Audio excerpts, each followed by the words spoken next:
Hello everyone, for anyone out there listening. I'll actually start playing in a second here. I just want to check something quick. Now with the song over, it's just gone silent.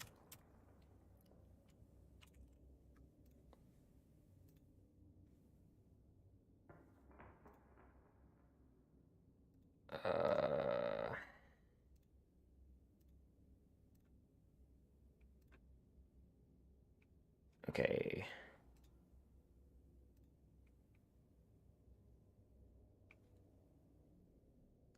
All right. Where's my stream chat? Let's see here. Hello, Rawmed.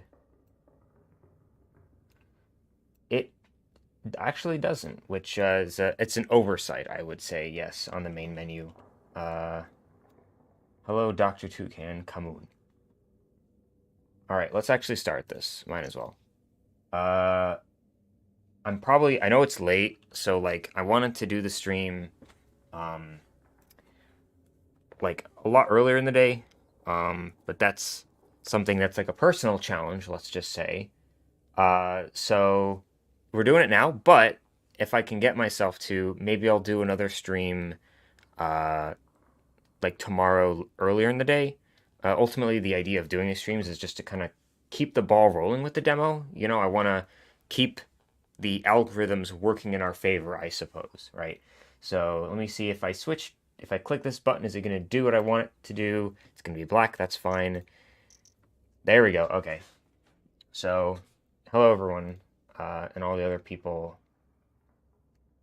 Oh, and now I'm being told I have to put this on Twitter, which is a good idea. But yeah, actually, you know, I'm going to do that. But I'm going to start playing just so I'm not boring people here. I'm not just like, you're not just watching the main menu here, all right? And there's quite a few people coming in, so that's awesome. All right, check my settings here. I mean, I like my settings, so. Yeah, and if there's anything weird with the... Oh, the music does loop. How about that? Okay. It's the same code that runs in the... It's technically the same code that runs in the caves, so it's like... Every time a song ends, it picks it picks a random number for like the amount of delay between each song. Should put the stream link in the description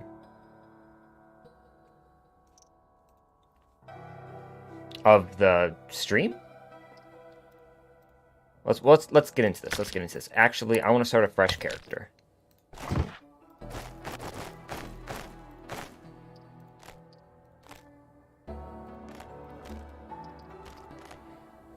You should put the Steam link in the description of the game. I see. I could do that, I think. Well, if you mean literally in the game, the link would change each time I stream, or maybe you mean something else. But I will try to address some of these things in a bit here, but I do want to play the game, because that's what I'm trying to do here. Grumblock.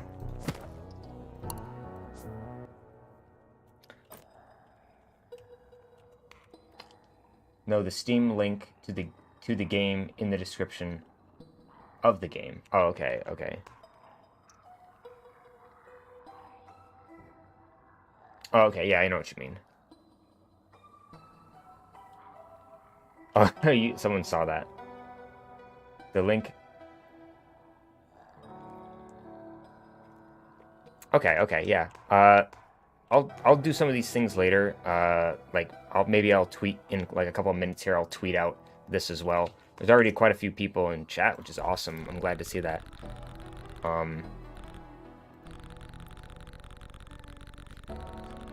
As the developer, it's kind of hard for me to like. I have this tendency to be like, okay, I know there's dialogue. I know skip through. Like a lot of the stuff I could skip.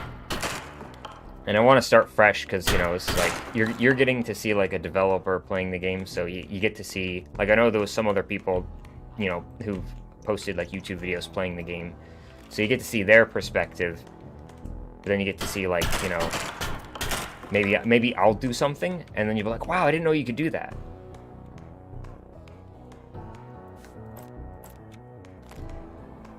Like there's one thing I figured out, which it's useful like when your inventory gets full, sort of, and like let's say you want to like put this healing item in one of these slots here. So what I can do is I can pick up the item, and when you hold shift to like move things around. So you can hold shift while you're holding an item and click on the slot and then drop the item in. So you can quickly kind of like do 2 actions at once and then do that kind of stuff. How are you doing today, by the way? I'm doing pretty good. I'm doing good. Have my coffee here. Kind of a late start to the day.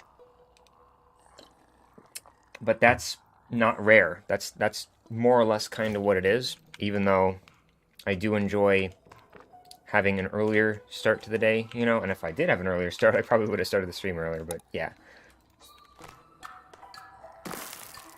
Yeah, the tutorial as well is going to be one of those things that, like right now, it's just a way to kind of introduce the basic stuff. Like, we could be doing a whole lot more to, like, you know, for people who've played Minecraft, they look at this or play Terraria, and it just comes natural to them. But I think we do need to add a lot more in terms of, like, you know, when the player's moving around, there's, like, little things telling them, hey, you can do this. This is how this works. This is how this works. This, you know, the current tutorial gives you, like, basic introductory stuff, but there's a whole lot more that it needs to do. Can you hook up a controller to the game as well? Funny you should say that, like, almost midnight for me. Yeah, that's why I wanted to do it earlier in the day, because, like, I know in Europe it's getting late now, so doing, like, a stream at, like, 11 a.m. where I am, or somewhere around that time, would mean that it's a little bit more, it's a better time for people in Europe. And, what else was I going to say? Yeah, I forgot.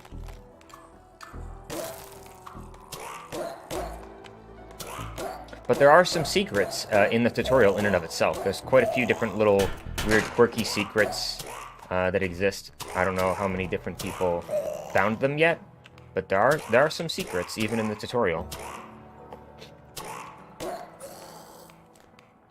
Oh yeah, the controller. Yeah, thank you. So the funny story about that is, like, for a while I've never really had a controller to test the game with. Like, I haven't, like, I mean, to a greater extent, just in general, like, having a controller to play games, I usually just do keyboard and mouse anyway. But recently I got a Steam Deck, and I kind of thought to myself, all right, like, well, I got it so I can test Steam and test controller stuff and that stuff. Well, I had this thought. I was like, oh, you know, can I, like, take the Steam Deck and, like, connect it to my PC and use it basically as a, like, an Xbox or a PlayStation controller, because I don't have any of those. I've never owned an Xbox or a PlayStation. So I was, like, wondering, oh, can I just use this thing as a controller on my PC, even though I could actually just play the game on the Steam Deck, and I have, and it works well. It's just that you have to set up, like, the Steam control layout kind of stuff. But once you do that, it becomes playable. But it's still, like, even then it still needs a bit of work. Oh, I'm guessing Mike did share that on Twitter. Thank you for doing that. And someone else was suggesting, what were they suggesting? Something about, link to the game on Steam. Oh, okay. Yeah. I think I understand what you mean now. Putting the link to the game in the stream. Linking the Steam store page in the stream description. That's, I believe, what was meant. Which makes sense. And I could do that. I can definitely do that in a minute here. So let's get all that. It's actually really nice to smash all the boxes in the beginning, as everyone kind of just naturally does. Because it, like, right now, using the rusty pickaxe and the soup ladle, it's a bit of a...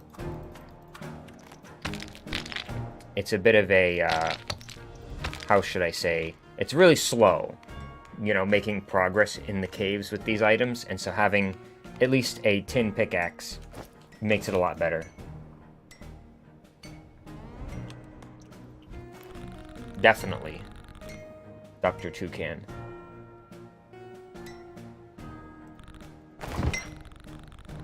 And then the tutorial, the really nice tutorial that our developer Dean worked on.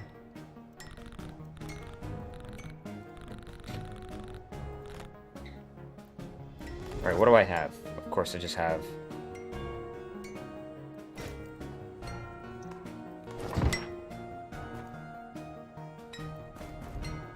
torches. I'm gonna make... It's always good to make a crossbow in the beginning. Like, I've always thought that, like, I realized that it's always good to have a crossbow because even if you're, like, I guess the idea is, like, because it's a roguelike, even if a creature isn't that threatening to you, like, if you slip up when you're, like, doing melee combat with an enemy and you, like, you let them get too close and they damage you just a little bit, like, that it adds up over time. And so being ranged is very, very good because it puts you in a safer position to deal with enemies, even if those enemies are, like, they do very little damage, because damage is damage, right?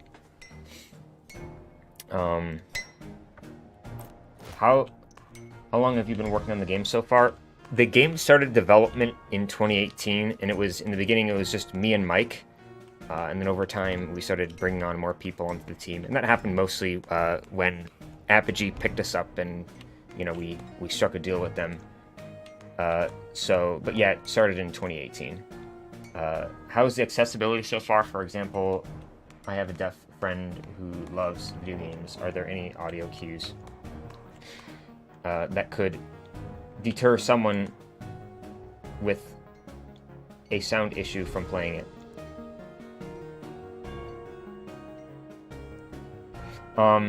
Audio cues that could deter.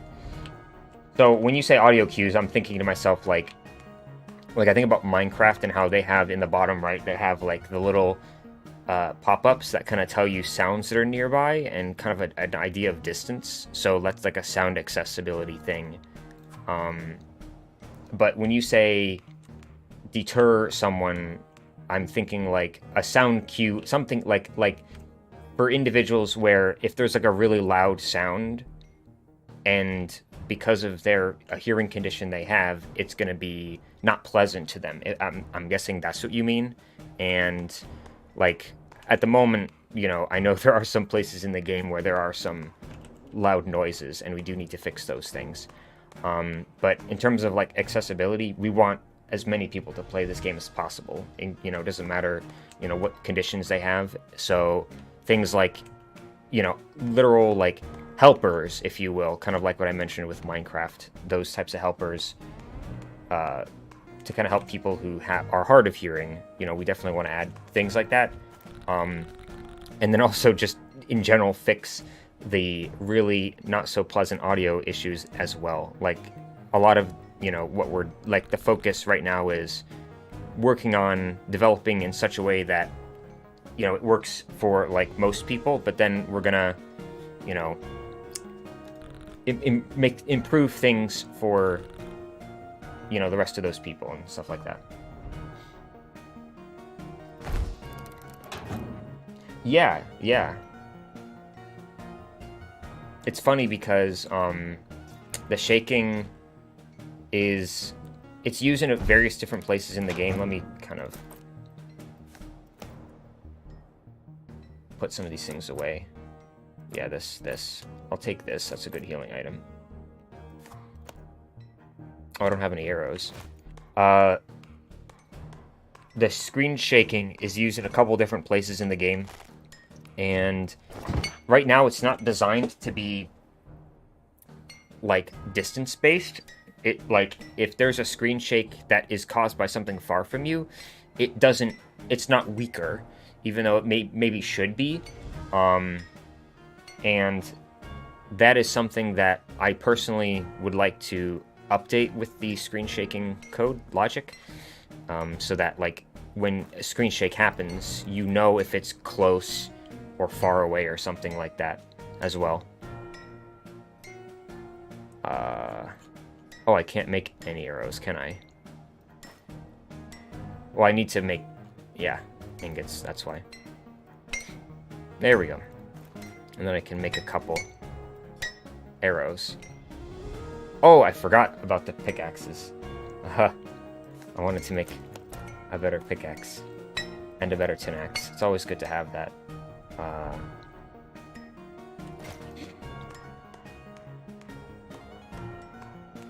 Item insurance. I think I'm going to sell these 2 items, and then some sort of item insurance that you buy with coins. This doesn't have to do with anything, but I think it's a decent idea. So it's like if you pay 100 coins, you get a 100% off your items back.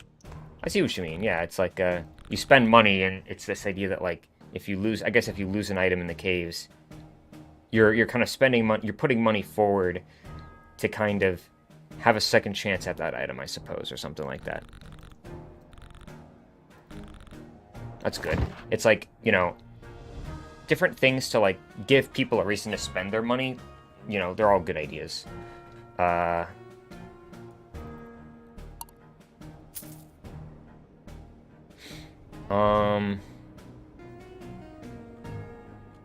Nothing great at the shop here. There is this copper chest plate that's expensive. But I think I'm just gonna take... Well, let's look at the resistances. So it's 3...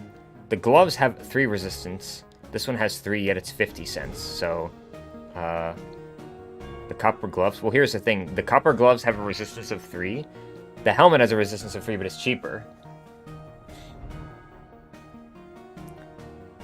The chest plate I can buy, but it has 4. I think, well, for now, because all I have is 100, I think I should go with, yeah.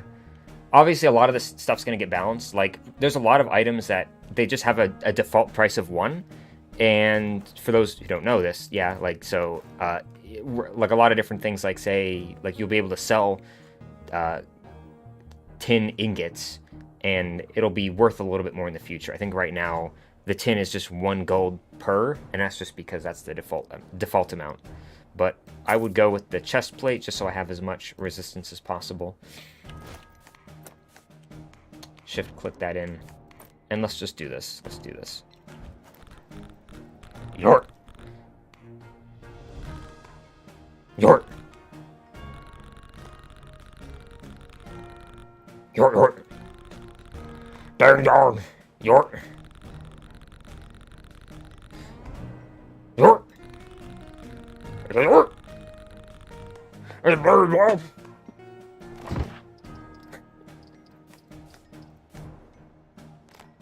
Uh-oh.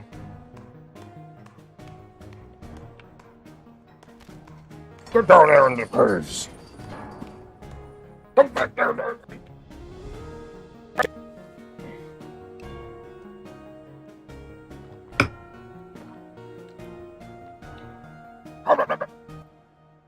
That's how I made the... For those who don't know, the mimic, if you've encountered the mimic, well, also the kobolds, but the mimic, if you've encountered the mimic, the silly noises it makes, that was me.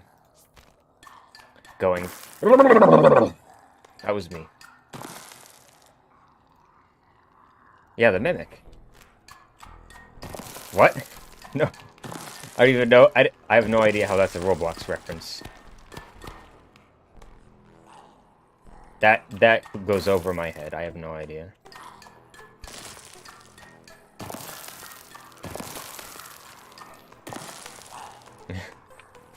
Yeah, I do. I have played Roblox, but not, I guess not much to the extent that I'm familiar with that particular reference. Oh, okay, yeah. Biggest problems you faced during the development? What, that's a good question. The biggest problems that I've faced personally is, I would just say, like, making the game in general. That's not the, I mean, that's not the best answer, but, like, really, a lot of the code that I wrote, let me actually, I feel like this warrants turning the volume down a little bit in general. Um, hopefully it's not. Yeah, that's good. Uh, like in the beginning, like when I was writing the code for the first time, originally Mike just proposed, hey, do you want to make a roguelike where you're, exploring? I think it was originally like proposed as like a like dungeons. Like I think it was like Enter the Gungeon, sort of like where you're looting dungeons and doing stuff like that.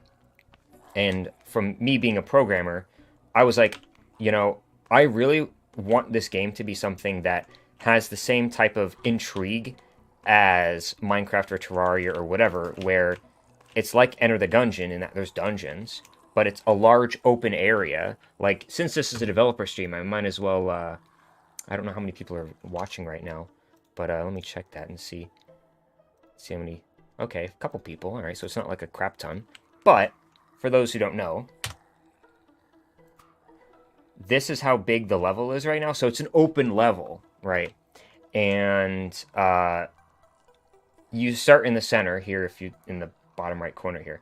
So it's an open world. You can explore, all these different places. So it's not like in Enter the Gungeon. It's just like you get plopped into one dungeon, and you deal with it. You go through it, and then when you leave it, the game just takes you to like kind of disconnects you to this, and then reconnects you to this other location that's made. But this is like it's all one big thing, basically like Minecraft. Think of it like the equivalent would be like in Minecraft, you have like, villages, and you have strongholds, and you have abandoned mine shafts, and you have the sunken ships, which I was thinking about that the other day, and I was thinking to myself, like, why don't they add like pirate ships with like another type of illager, like pirate illagers? Why don't they do something like that and make things more interesting? But like that's what we want to do basically. It's like it's a large open world that's what each part like each layer of the game is an open world, an open level where you can explore and find all these different things in it. And while exploring, you just come across these structures that you can then go inside, raid, all this kind of stuff. So it has that same kind of like, if you're playing Minecraft and you're like, oh, I want to go, raid a illager post thing. Basically, that kind of same idea, but just a lot more needed variety, right?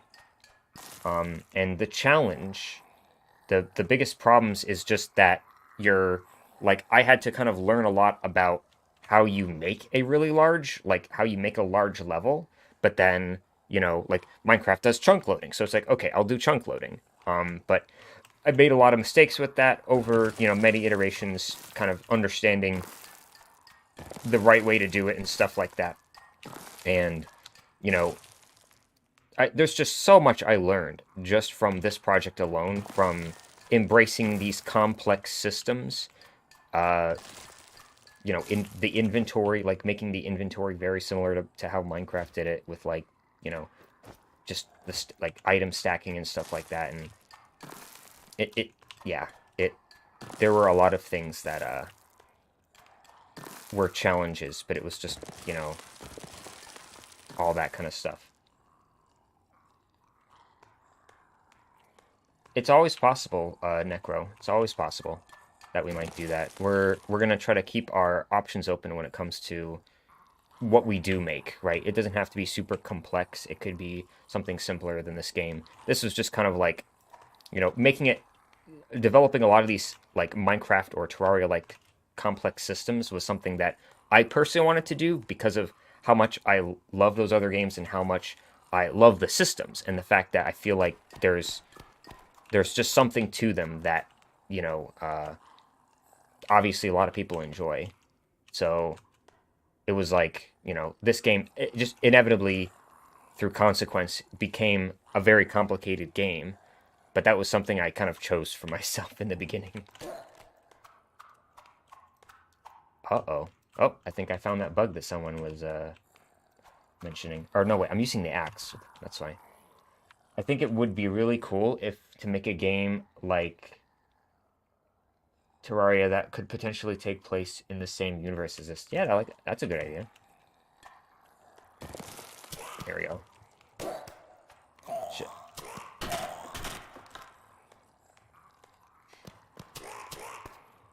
Whoa.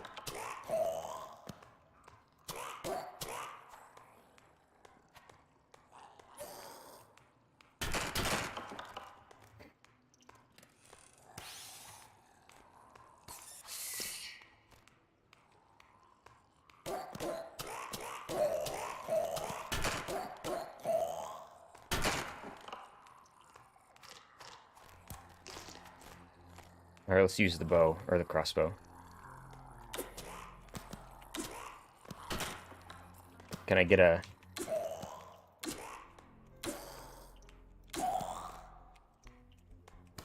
Ah! Oh, I wasn't paying attention to my health. I'm getting bold here. Well, I just screwed myself. Let's see here. How do you manage yours? Manage your team's time. I find when working with the team, I usually have a hard time dividing out what work each person should do. So that's a good question. To try to keep it as short as possible, like what we're currently doing is, and you don't have to do it exactly like this, we've been using a thing called ClickUp. It's a service. It's basically like Trello. So you could use Trello in this case since it's free.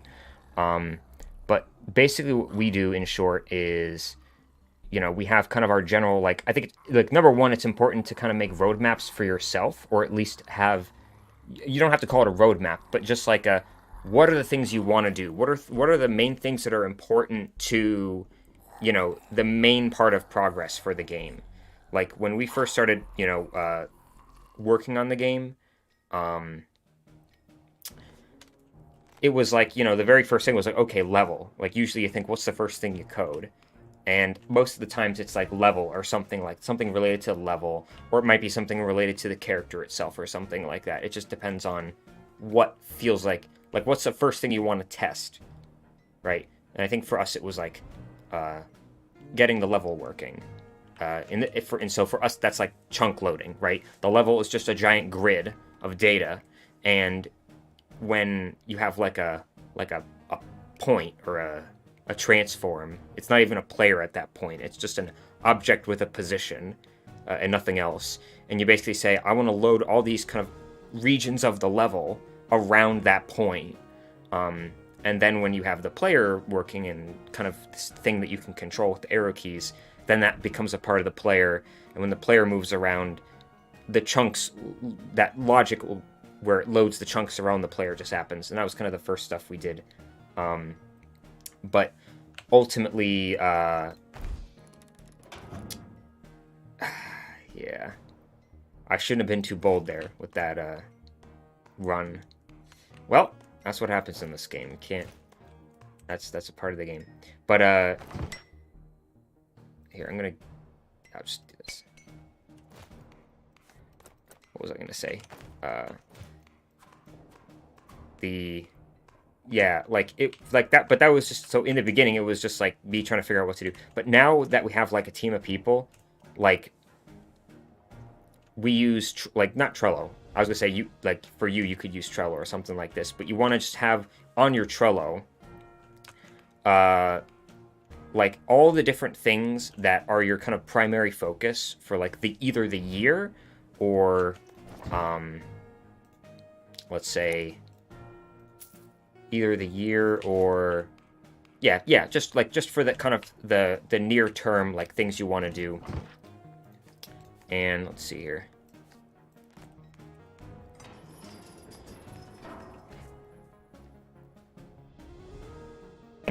Multitasking is not my strong suit, by the way. Yeah, so we'll have like a list of things, and obviously it's up to you. I think the tough part of me trying to explain this is just basically it's just the fact that it's up to you, like what things are a priority to you. I can't really give you an answer on, like if you're working on a project, what are the things that are the most important.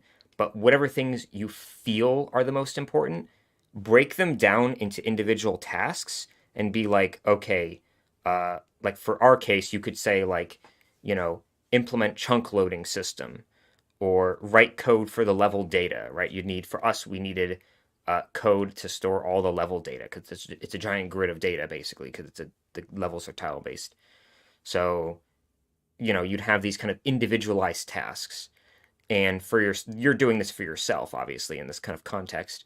But when your team grows, you can go all these tasks. You can say, some of these tasks can be done at the same time.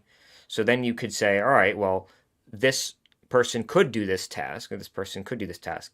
And so, going back to your original question, like how do you uh, manage your team's time? Really, it's not like we don't try to manage it in a super strict way, Dr. Toucan.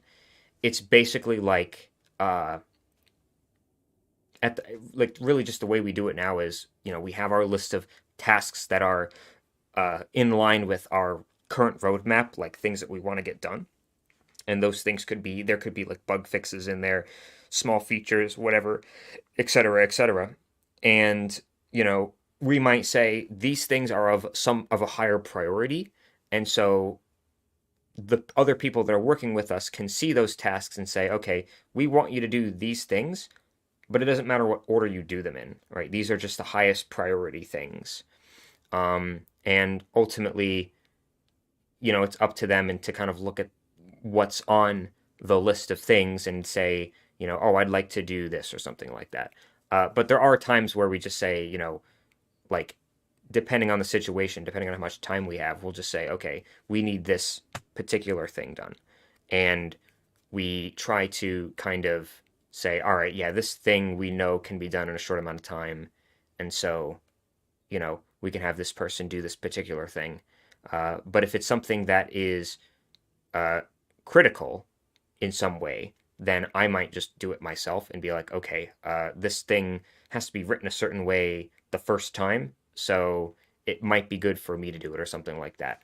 But it's like what Mike, below the stone official in this case, what Mike will say sometimes is he'll say it's a lot of jazz, right? It's just kind of, we're not super strict about this kind of stuff. We just kind of go with it.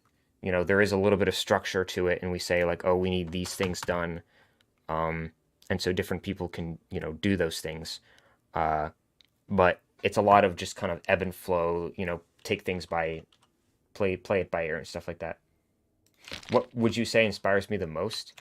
If you're asking specifically in terms of Below the Stone, I mean, the quick answer is pretty much like just Minecraft's logic. Minecraft in and of itself, yeah. But also Terraria, also Enter the Gungeon, also Deep Rock Galactic, a lot of these different games. But I think out of all of, or even Dwarf Fortress for that matter, shouldn't forget that one. But out of all of them, I think literally a lot of what you see with the game is kind of like me saying, I really love these kind of complex systems that exist in Minecraft, and I wanted to put myself up to the challenge of redoing those systems, remaking them, and then maybe even making them better or using them in a different way that hasn't been done before, right? Like in Minecraft, there's structures, but there's not that many. I mean, there are quite a few, but there's also not that many to make it like the main part of the game, right? Like I was saying before, for whatever reason, for whatever reason, it feels like when you play Minecraft, it's like you're not playing to like raid different structures. Oh, this it's a menu. The problem with Minecraft is the fact that it has structures, but so rarely spawns them. Yeah, it's like it's not the main either. For whatever reason, their intention is that it's not the main intrigue of the game. Which it would be really cool if like a main part of Minecraft was like raiding all these different structures in different biomes, and like I was thinking like why don't they add like pirate ships that are in the middle of the ocean and stuff like that, and also maybe have deliberately placed islands in the middle of large oceans, and maybe those islands have settlements on them or something like that. Just more like structures that are kind of drawing you to explore more and actually think like, oh, there's something that's actually out there other than just another taiga biome, or maybe a mesa biome, or maybe uh, uh, the mushroom biome or something like that. Like more unique things to kind of draw you away from 0 0 on the coordinates, you know. And that's kind of what like we're doing. It's like, you know, a lot of the systems that Minecraft has done, but like using them in a different way, basically. A pillager outpost, yeah. Yep. What type of genre of game is this? Well, it's a rogue. It's a roguelike. Actually, now that you say that, Soviet Dog, it made me reminded me of something I should do here. Uh, Minecraft has the design philosophy of appealing to as much of its player base as possible, so a lot of new things don't apply to survival or creative. Yeah. Imagine if every time a holiday comes around, a new seasonal mini cave opens up the kingdom. They also were doing that like the archaeology thing, which I think is also pretty cool. I don't know like what it's like, so I can't really critique it. I just heard of it. I don't know if they've added it yet. This is Unity Engine Outlaw. Just tends to add whatever into the game without much forethought. You're 100% right on that, Guava. It's changed in that. Um, yeah. Extraction roguelike is yeah, because it's like what the game has kind of originally, like in 2018 we just said, oh, we wanted to make a roguelike, but inevitably this game has turned into an extraction roguelike. And I also like to say that there's RPG elements, because there's a lot of like talking with characters, and you know, each character has these different things, purposes that they have towards you. So there is some RPG elements in there as well. But with that being said, let me uh, do that thing that someone was suggesting about. Let me just click this button here for a minute. I'm going to add a link to our store page, I believe someone suggested, regarding uh, adding that to the copy page URL. Yeah. And then adding that to the Steam description, if I'm able to, while I'm streaming. Yeah. Yeah.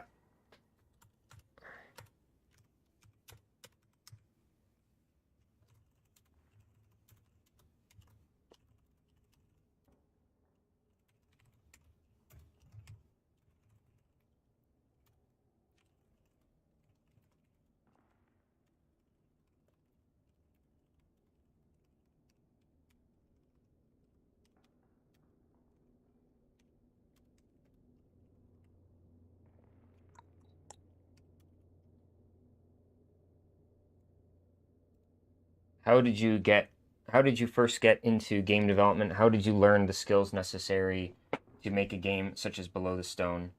Um, I got into game development because of the fact that like I originally just had interest in, you know, I mean, growing up playing games, and then kind of having interest, just general interest in computers themselves, and without really like there weren't really that many people around me that were computer experts other than I wouldn't not to insult my dad here, but I don't think he was much of a computer expert. But you know, being a kid, right? Like you don't know anything about computers yet, and yet, so your parents are gonna know more than you, uh, you know, just by the virtue of you being a child, like a 5 year old or something.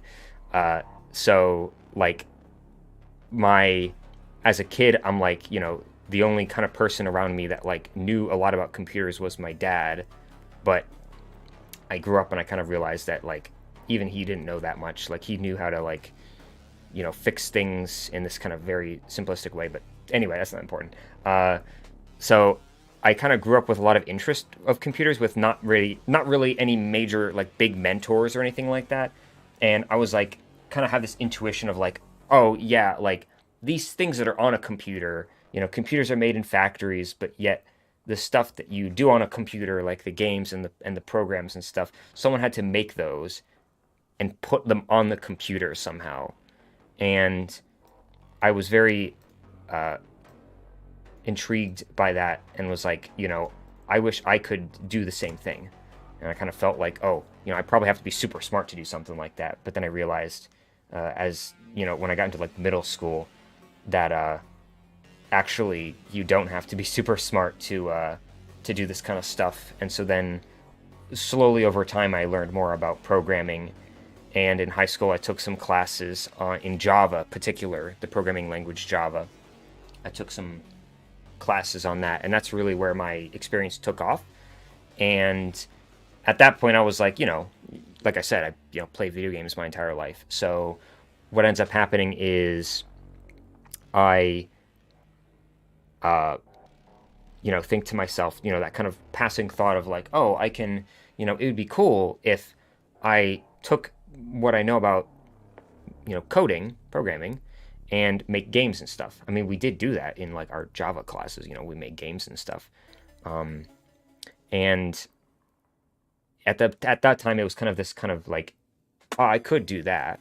But there's a lot of things you can do with programming, and people would sometimes say like, oh, game development, game programming is hard for some reason. Whatever the exact reason was, wasn't clear when it was said. But that kind of deterred me. But at the same time, it was always one of those things that like I wanted to do, and so I didn't really put a lot of, which was unfortunate. I didn't put a lot of conscious effort into like working on games or working on game projects. And I think that was also because at the time I didn't know like Unity Engine really is a great tool to kind of get into it. And I didn't know many other free game engines that existed other than like Game Maker at the time. So, that, like for me, it's like, oh, the only way to make a game is like you need to like know how to install libraries. And there's this kind of big process just to make a new project. And it felt very annoying. And it just kind of deterred me a lot from trying it or doing it. Um, but eventually, I think really it just kind of all started, the wheels started really turning when I discovered Unity Engine um, was free. Like it was like 2017 or 2018. I discovered that, oh, you could actually just you could use Unity Engine for free. And in short, Mike saw that. Mike saw me kind of tinkering with Unity, and that's when he proposed, the idea of, working on the game, working on the roguelike idea that he proposed. And I was just like, I want to do it because, at that time I was like, I wanted to make a game, but I wanted to do it with like a team of people because getting myself to do things is hard, but having other having being in a position where other people are relying on you makes it easier to at least for me to kind of do certain things that I normally wouldn't do on my own. So that's pretty much kind of where like I am now with all that with that entire story is it's just um that's basically what happened. Uh that's how I got into game development. It literally started with Below the Stone, more or less. I did game stuff like before Below the Stone, but it wasn't that major. Can You can kind of justify it as Minecraft's base game is already pretty solid. What advice would you give to new indie devs? Uh, Learn. Don't be afraid to try things. Uh, what else can I say? Put yourself out there. You know, don't be afraid to ask questions to other people, whether no matter what level of expertise they have. Practice, yeah. Practice projects. That's something I didn't do a whole lot, which would probably play a big factor in the game in Below the Stone because if if I embraced game design years before Below the Stone, there's a good chance that we'd be a lot further along right now. Like where you see the game right now, just think about it, everyone. Like where you see the game right now, if I embraced game design and worked on little mini projects years before, the game would probably be like way further along, just because when we first started making the game, I had to like redo everything after 2018, like in 2019 at some point, I had to redo uh like all the code. Are we still going? Yeah, sorry. I was just getting carried away with uh-oh. I was getting carried away with talking, answering questions. Uh Give me a second here. It'll pop up and there we go. Okay, sorry about that.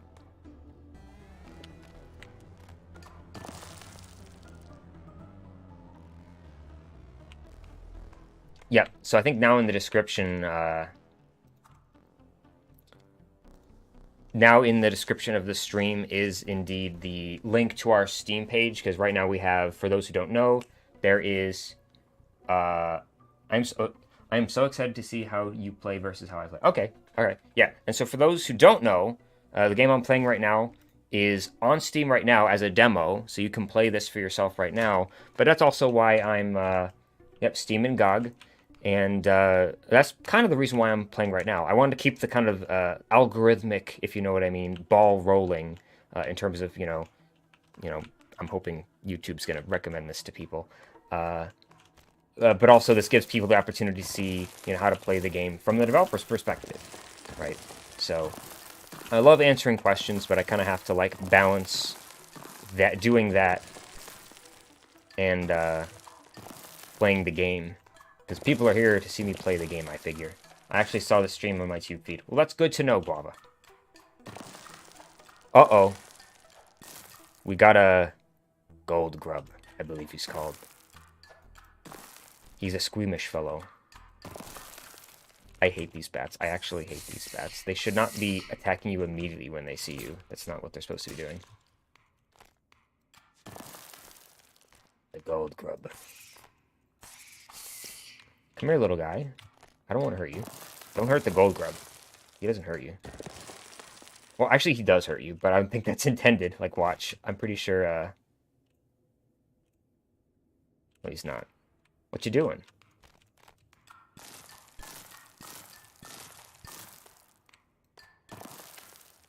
I'm getting him upset.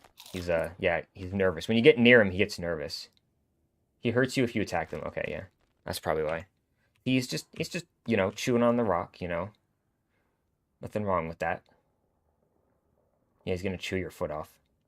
And if you get too close, he'll, like, freak out. He'll be like... If you walk away, he'll just keep doing his thing. But I do need this ore.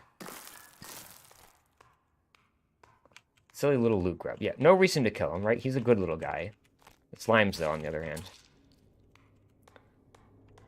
And sometimes... And now, remember this, for those who are aware of this, there are some ores, well, I shouldn't call them ores, but on rare occasion, you will hit a wall that will explode. In the future, it's not going to do that, but it's quite jolting.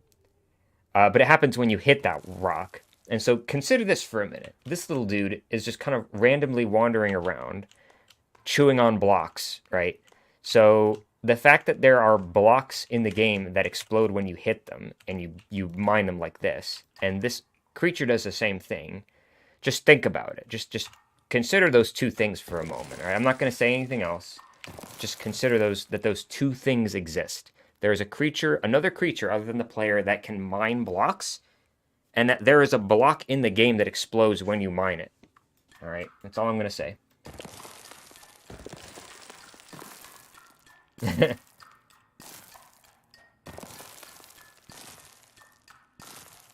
Yes, that's the thing too. Like when I added that thing in, like I immediately was like, okay, I can't just like mindlessly mine in one direction. I have to like be careful of where, like, if I'm not paying attention, it'll just explode. But if I just like, and so I'd like pause or like mine slower. But I believe the delay is to an extent that, like, look. So there, I was able to see the crack, like I saw the crack, and there is enough time where you can react to it. And there's another one right there. They should be a lot more rare. I'll tell you this. Like, I need to tweak the rarity so that they're actually less common. The number I chose originally in the code was like 5%, I believe. And I thought, oh, yeah, that's gonna be like 5%. That'll be good enough.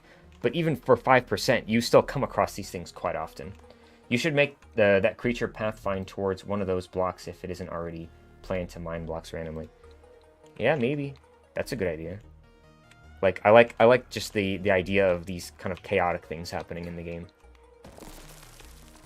Oh, that wasn't supposed to happen. What the? What's going on here? That's strange.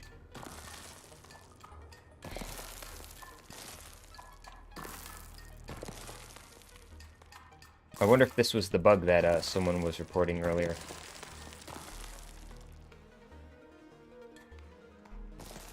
Interesting. Oh god. I should be careful with that. Can I mine all these blocks? That was weird. There's some tin. Oh, let me open the map.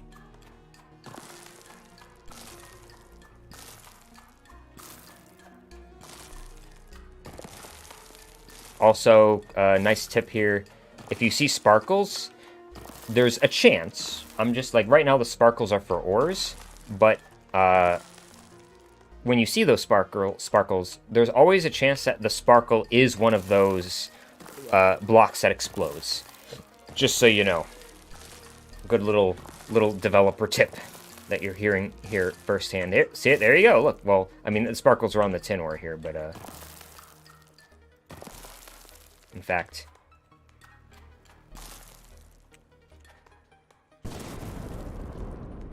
there you go. And if you're lucky, if you're really lucky, you'll be in some combat situation, right, in a cave. You'll see one of those blocks, and you'll just be like, all right, let's use this to kill some of these guys, and it'll like actually save you in that situation. The creature set off a wall. Well, there is a boss, Necro. I don't know if you knew, but there is one boss in the game right now. I'm pretty sure you knew, because you're on the Discord quite a bit. Oh, there's a dungeon. Okay, let's... Yep. Chances are I'm going to hit another cracked block. Explosive block. I haven't seen anybody post about a boss, lol. And people should. They should. How do you fight it? With great force and gusto and ambition and armor.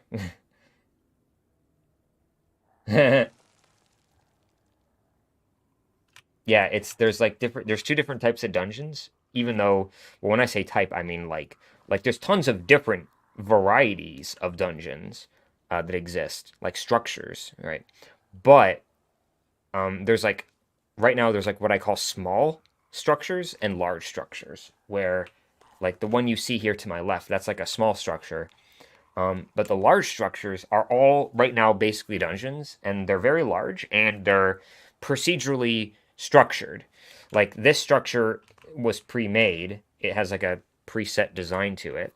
But the dungeons themselves that the cave troll spawns in, it's literally like a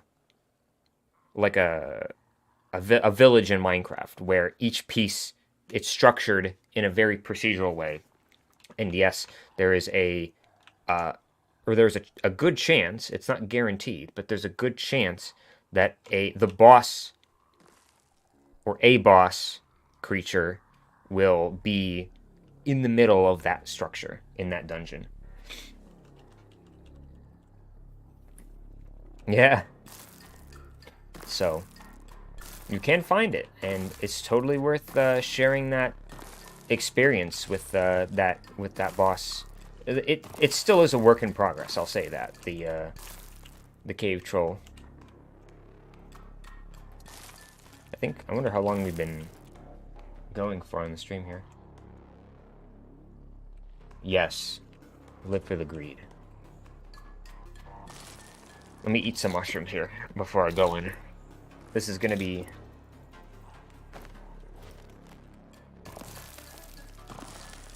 It's time to get interesting. It's time to get looted up. Also, another tip I like to do, so here I'm about to break through. So, I think what I'm going to do is I'm going to break this wall. And then, like, if I had a crossbow, which I don't have anymore because I was dumb, maybe I'll eat the glow weed. I almost called it a glow cap, glow weed. But I can hide behind this wall now, and if I had a bow and arrow, I can kind of take pot shots at this skeleton here, but he's not ranged, so it doesn't matter. Usually the ranged works nice. Well, it works nice against range, because you don't want to... Oh! There's a cracked wall. Let's see if I can... Well, here we go. We're about to do something stupid here. Come on, guys. Come here. Get closer. No.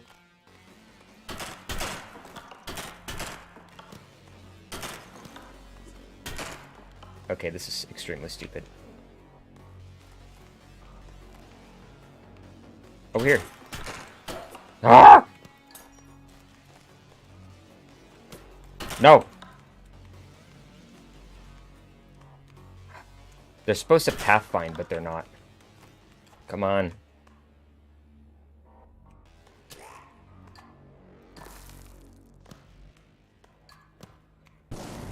That works. No! Oh. That was stupid. It's been an hour? Okay. That was extremely stupid. Ah.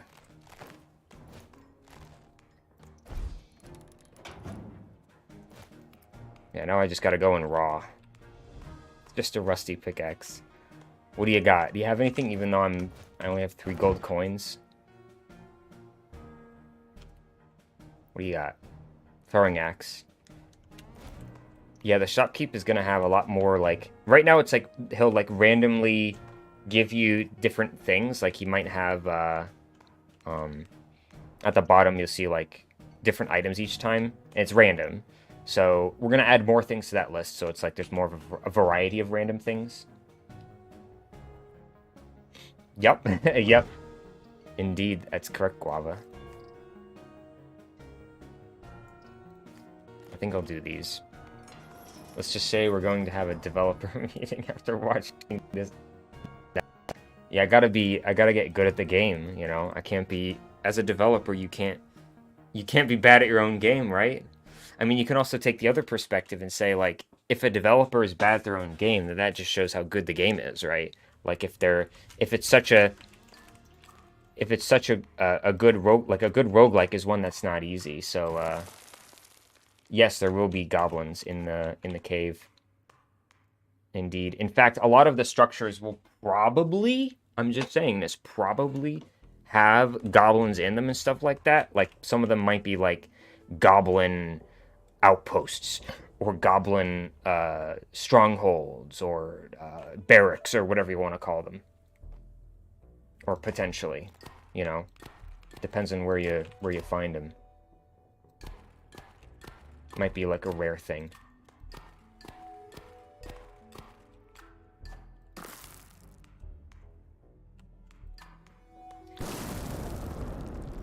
I was really hoping I could do a sick trick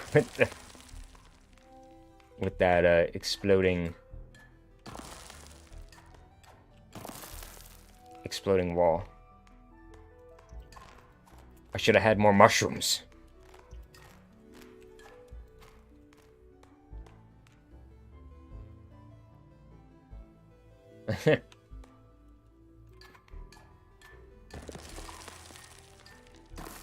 Yeah, like right now I know... Wait. Oh, okay. There was a weird message that said chat disconnected. I was like, what's going on there? Yeah, like, I think right now, like, the goblin sprite art that we have right now is like, they're like goblin soldiers. But I mean, technically, you could have just like other types of goblin creatures that are not like, they're not soldiers, but they might just be like goblin, I'm just spitballing here, but like goblin what would you call them? Hermits, maybe. Goblin hermits or something. And so it's just something other than kobolds, right? Like, right now there's, like, kobolds in a lot of structures, but maybe there's, like, these goblins that kind of, like, roam these, structures and, like, do stuff or whatever there, just, you know, to kind of add some variety, so it's not just like, why are all these kobolds in these structures and stuff like that. And I keep seeing chat disconnected in the chat for some reason. I'm not sure why. Or just, I don't know.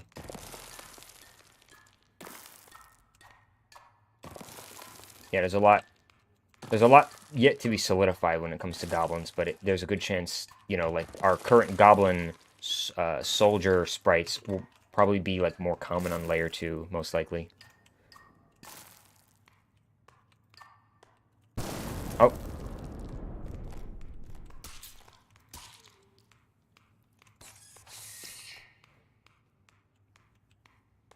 Yeah, maybe there might even be, like, a goblin mini-boss or full boss or something like that. Lord Gobble.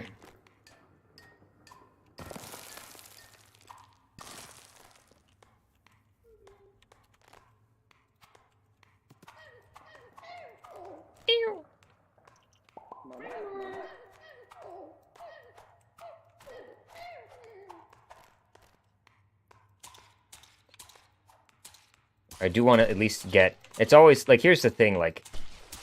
This is one of these things that, like, I don't think was 100% intended, but it was one of those things in our minds. But, like, at some point when I started playtesting the game for the first time, I realized that, like, there's this kind of... Eventually, there's this thought that goes through my mind, like, all right, like, you have to, like, make a good choice of when to leave the cave, and when not to. Like, you want to get the most out of each run, right? That's kind of the mentality of, like, the kind of overall strategy here is, like, I can leave right now, but I want this run to be worth it. I want to get as much as I can from just a single run as possible. So, but if you stay longer in the caves, get greedy, you increase your chances of, you know, making a mistake and dying or something like that.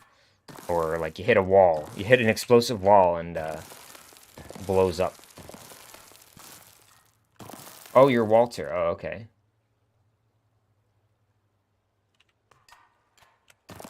Ah!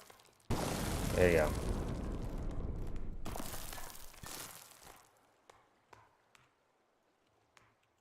I'm glad you enjoyed it, Jay.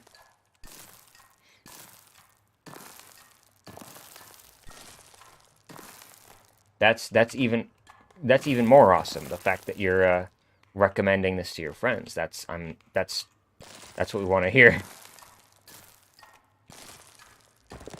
How much I think what I need to do if I'm going to be tackling structures is I need to get, like, at least a full set of tin armor. Like, I think that's the preferred strategy. Get a good amount of stuff, and then what was I gonna say? And then go back to the dungeons where you get the good stuff.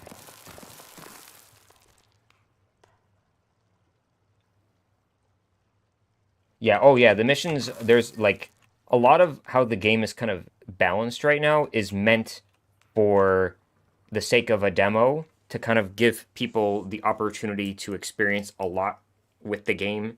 So it's not like, you know, there's a good amount of variety, there's a good amount of just stuff going on. Like, there's a ton of different structures that exist. Let me click this button because this has to be updated.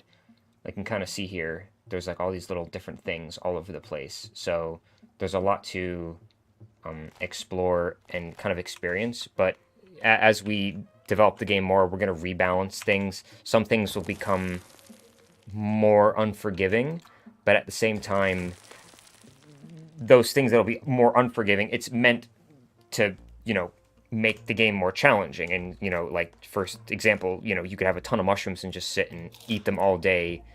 And so one of the meta strats right now is just to eat a bunch of mushrooms. But if we didn't have that, it would basically mean that, you know, people might get like, you know, how should I say?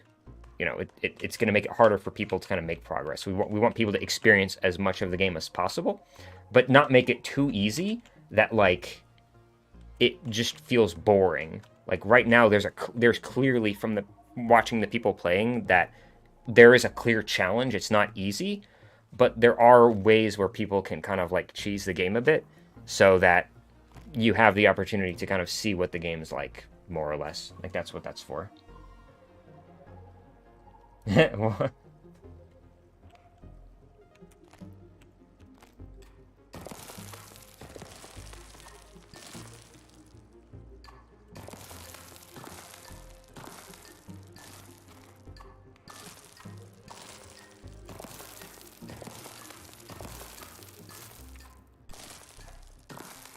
Any streamers playing this game, other than me, are probably gonna have a hard time because they're like probably talking, watching their chat while they're playing, while they're just idle mining, and they'll probably hit that stuff, the exploding blocks. They'll probably hit them a lot, not paying attention, and then get hit. I got 39 tin, so I should probably. Well, I want to get another mission. Actually, at least get 2 missions, so I have a bonus reward.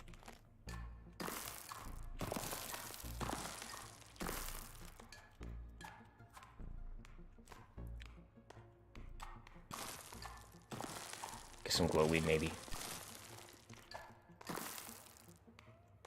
Yeah, you're right. You're right. They are all easy. It's just a matter of finding some more bats, I suppose. Ow. Stupid potatoes.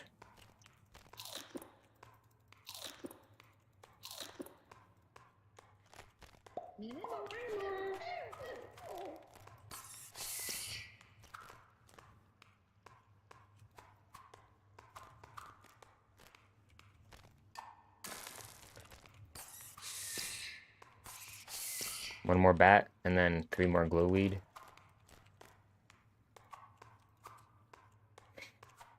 Come on.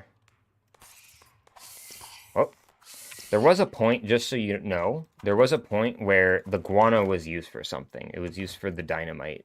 And I think that's still intended. Like, it, you know, right now the guano doesn't have a use because the crafting recipe changed. And it's also quite humorous to kind of think that, to imagine that in order to make TNT, you need to kill bats in order to make TNT, versus like in Minecraft where you need to kill creepers, which has some logic to it. You need to kill this thing that explodes in order to make another thing that explodes, so it makes sense, right? But here it's like it's a more organic, realistic approach where in reality, you know, if you look at like how to make TNT or how to make dynamite, like the chemicals that it's made of, you can, I believe you can use like poop or like guano to make TNT, to make explosives or something like that. So that's where that comes from. It's more like, you need to kill bats to make dynamite? What the heck? It's weird, but in reality, with the chemicals, it's like, yeah, definitely. That's just how it is, right?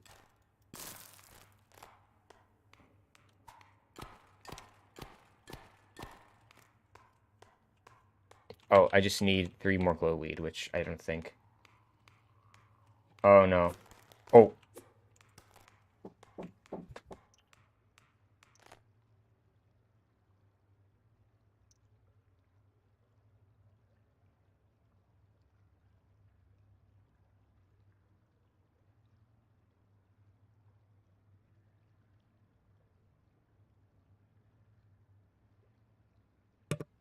Sorry about that.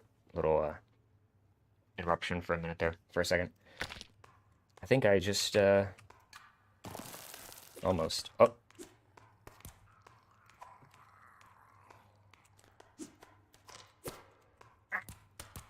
This is why the crossbows are useful. Okay, there we go. Lots of arrows. Did I...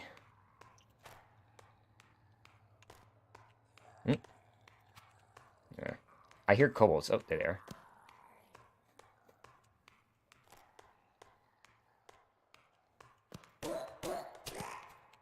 Get back here! Don't run from me. Come here.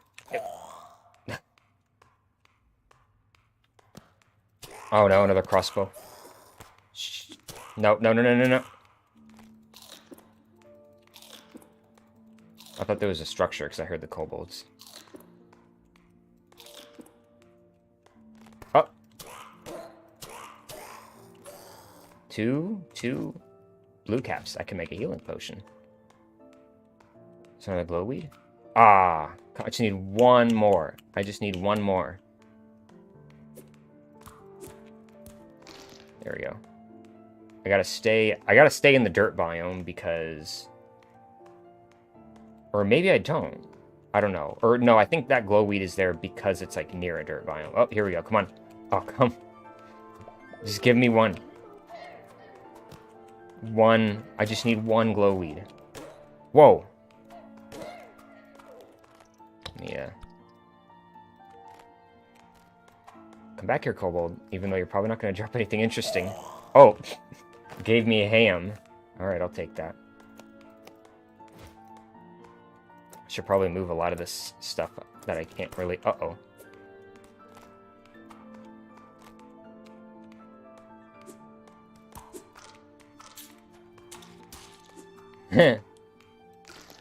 Oh, he just dropped a healing potion. How about that? Don't talk bad to him. Sorry. Alright, now I got my glowweed. I can get out of here. Some breakable boulders, on a rare occasion, will drop iron, so technically you can get iron early, but it's like super slow. Yeah, I should do...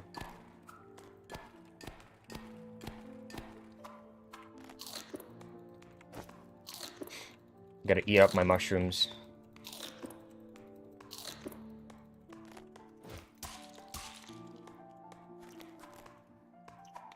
I guess it's also good to just kind of like collect, really in general right now, it's like really good to just collect as much stuff as possible because every item, pretty much right now, you can sell for 1 gold. So obviously, you know, for certain items, it's like, I feel like I should get more for that. And yeah, you should. But at least at the moment, whatever item you have, even if it's like useless, like guano at the moment, you can always sell it for stuff and get some gold, which you can always buy some interesting things that help you in the game. But okay, yeah, let's do this. Oh, gotta eat mushrooms.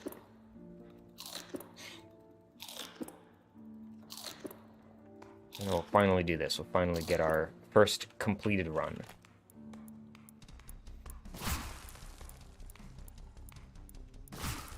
I think there was also meant to be a little bit of screen shaking in the escape sequence. It's like that was like the whole idea. It was like when the escape pod is drilling through the ground, it's like shaking the earth, and due to that, it causes... This is not good. It causes the whole kind of area to be upset. Like it kind of brings out all the wild creatures in the area, and that's why there's creatures attacking you, because you're kind of disturbing the natural stuff around you, essentially. The natural fauna of the caves, if you will. I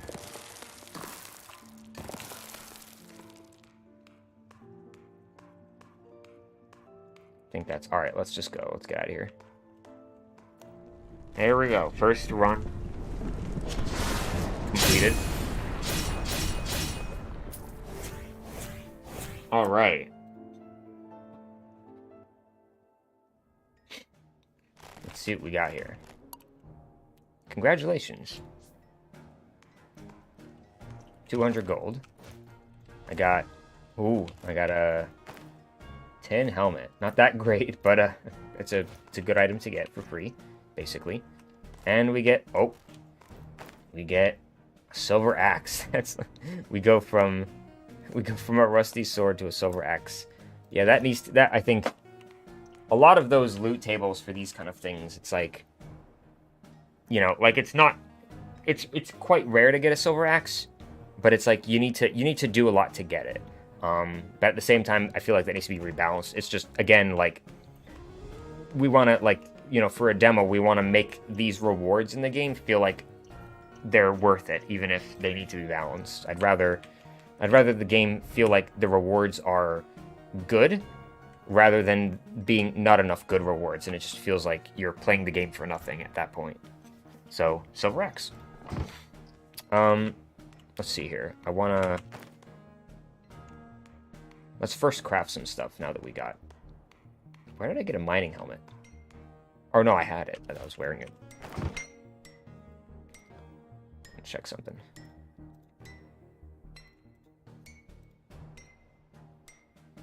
Okay.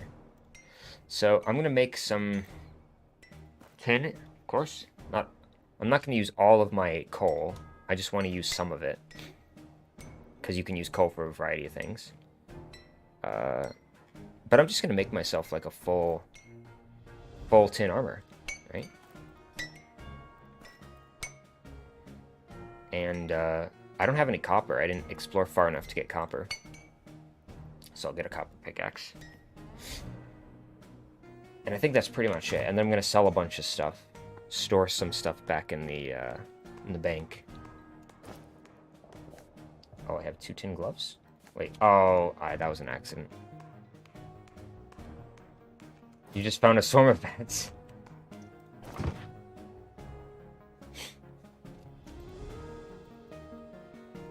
Fossils, keep the blue caps. The Ethereum, unfortunately, is one of those items that it's going to have more purpose in the future. And unfortunately, it's only worth 1 gold. I'll just sell it, I guess. I'm also going to sell the tin gloves because I don't really need it at the moment. I have a silver ingot. How about that? That's nice.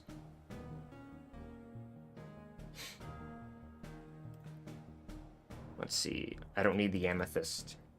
Here, that's another one of those like kind of things, kind of like the Ethereum. I think I'll just sell that, 40 gold. Is that a rare spawn or something, or was it kind of just weird enemy generation that caused a bunch of bats to spawn around each other? Well, I'm not sure based on what you said. Like, I think like in the configurations, there is a chance that bats, like there could be like a large amount of bats, like a considerable amount. But it might be that there were like 2 groups of bats, two large groups of bats spawning together, which results in like a ton of them, right? So it might have been that on your end, potentially. Shoulders. I'm just gonna buy... Yeah, I don't have any more tin ingots, so I'll just buy tin shoulders. Oh, I don't need these bones. Even though I'm pretty sure you can craft something with them. Throwing axes. Throwing axes. Here's another developer tip here for you guys. So the throwing axes are actually really good for enemies with a lot of health and ones that they're like, it's a ranged weapon, right? So it's like a crossbow, but you don't, how should I say? Like you don't, it's like a ranged weapon, but you don't need 2 items, right? Like for a crossbow, you need the crossbow and you need ammo. But for the throwing axes, it's just 1 item. So it's a ranged weapon, just 1 item. And the throwing axe in this case has a bleeding effect on enemies. So when you use it against like high enemies with a lot of health, it's better, right? It's better to use this against those enemies in that case. So I will take a couple, right? They are quite expensive as it's kind of intended to be. They're expensive because if you just have a lot of them, then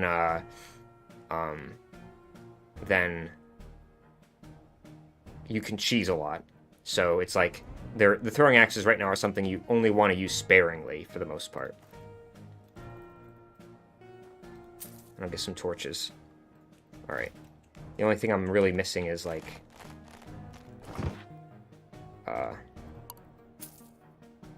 a crossbow. I don't have any wood to make a crossbow because I haven't looted any dungeons which have the wood.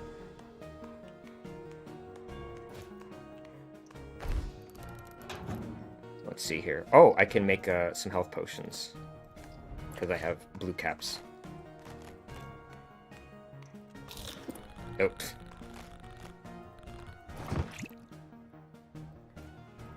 Health potions.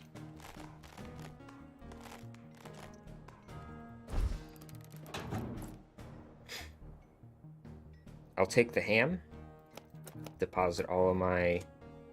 I'll deposit my trusty helmet, even though I don't have to. Oh yeah, another bank slot. I'm gonna need one of those.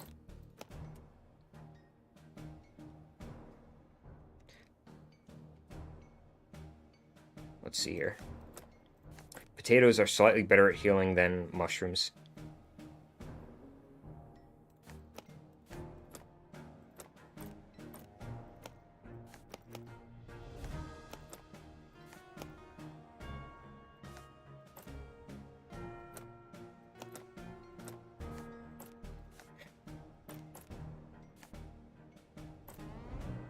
Yeah, I'll go with that, I guess. Yeah, we'll do maybe one more run.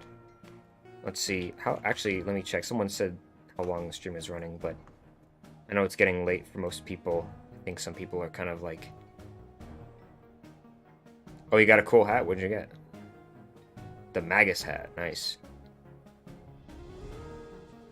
Yeah, you can find some, like, the chests in the caves, like, the regular chests, sometimes you'll get interesting stuff, but I know the gold chests, there are some items that, when you open the gold chest, you'll get some pretty cool items from those as well.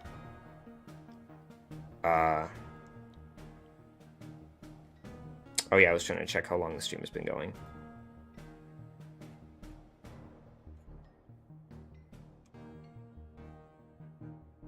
It's been almost 2 hours, I think, if I'm looking at this correctly. I'm not sure.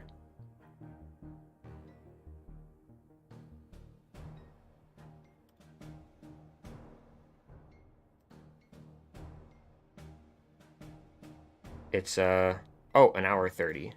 Okay, it looks... Okay. Yeah, I think I'll do one more run. Hopefully it'll be a successful run.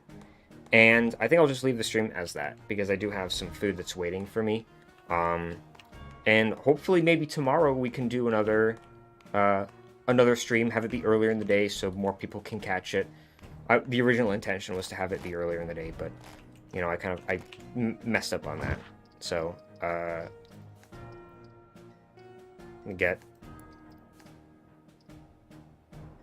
let's do this. Let's do these 3 missions. And I'm not going to complete all of them, I'm just picking 3. Loot a couple dungeons. Maybe get some copper.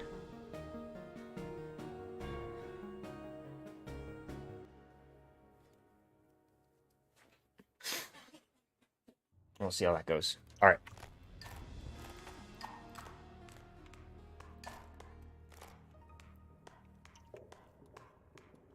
I'm just gonna start walking through the caves, walking as much as I can.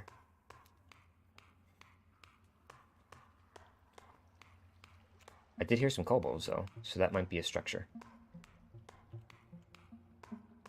That was a bat.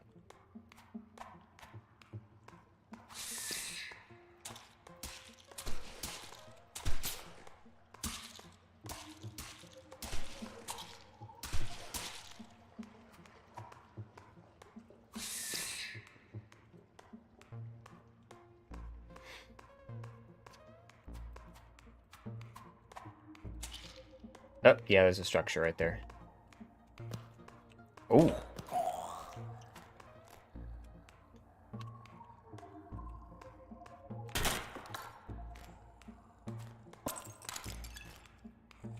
What do we got here? Oh, I think this is a kobold camp, actually.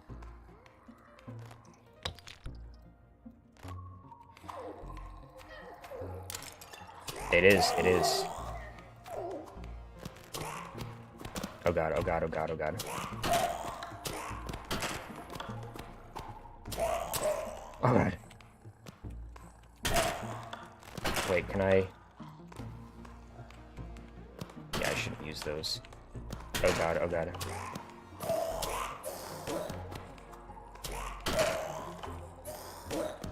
I'm really glad I have this silver axe. Like, if I did not have a silver axe, I would not be doing too good right now. God. Stop, stop.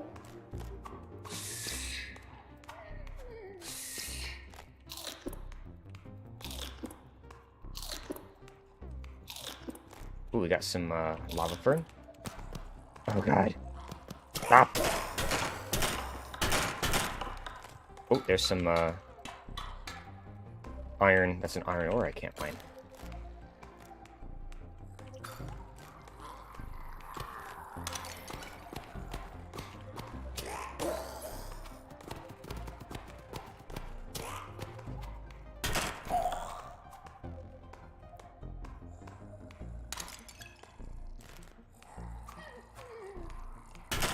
But shouldn't there be like a chest? Uh-oh, here's another section. I think this is where the chest is. Oh, are they...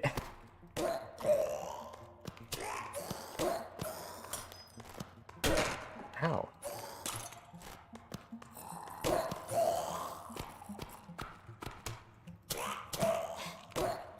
These are some pretty tough tents.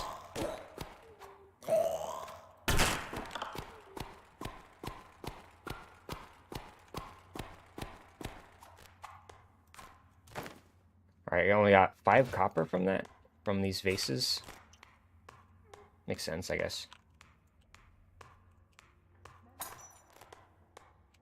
If only I had a crossbow.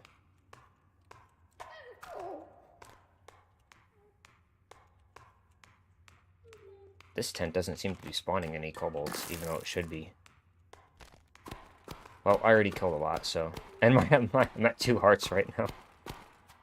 Should probably eat up some potatoes. Yeah, a lot of people seem to be eating, like, or at least it seems a lot of people are just eating mushrooms. But, like, if you kill a lot of tatties, their potatoes are really good, even better healing items than mushrooms.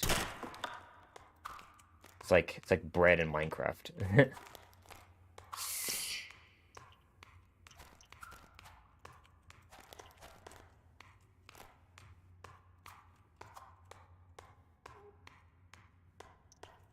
I really thought there was like a chest in that structure. Like there would have been something. Maybe there is, and it's just I missed it, or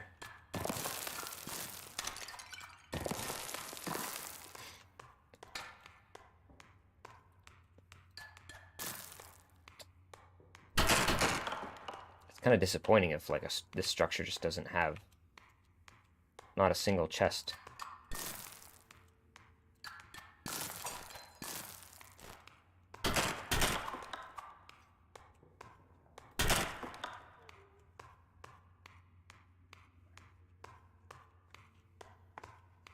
Guess I'll keep walking.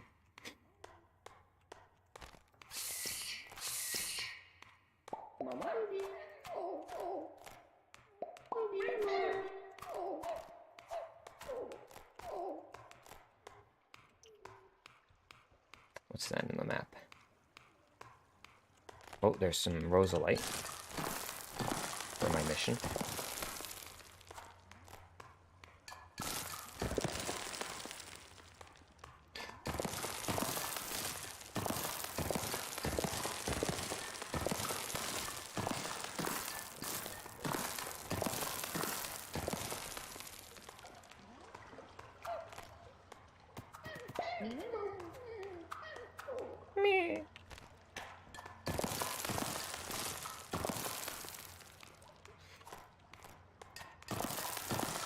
Oh.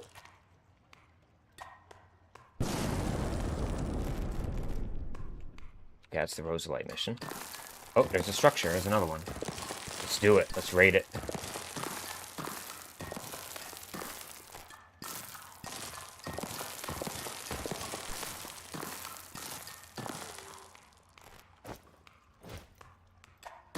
What's this?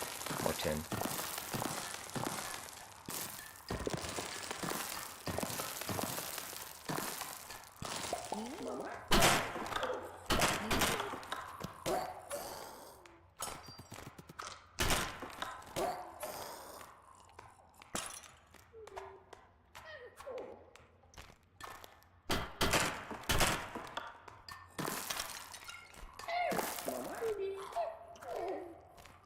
Alright, what do we got here?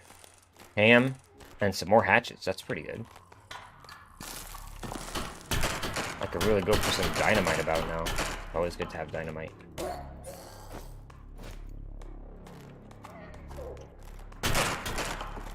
It's also good to have wood. That's why. That's actually the reason to... One of the reasons to raid dungeons is just because you get wood for crossbows. For a crossbow. And arrows.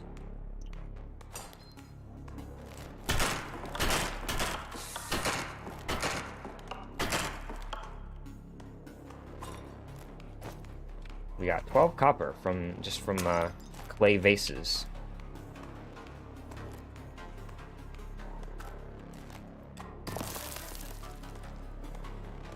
Let's see. Alright, that's raided. Quick and easy. Uh-oh. Okay, that was that was not near me. That was somewhere else. I wonder where that was. Must have been somewhere nearby. I'm wondering where that shaking happened from. Oh, here's some copper ore. How about that? We traveled far enough. Oh, there it is again. More shaking.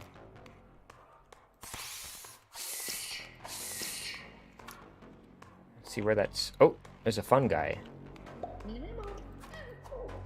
Don't hurt the fun guy. He will not hurt you unless you hurt him. I think I see another structure there, but...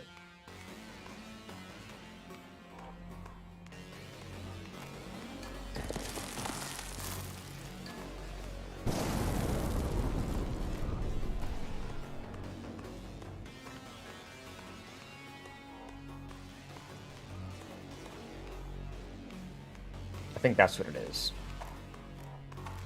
I have no idea. I just want to see, like... I mean, that's my assumption, and I'm like, let me go find it. Let me go find... where it happened.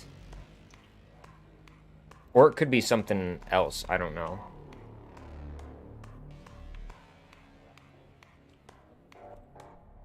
But it creates some intrigue.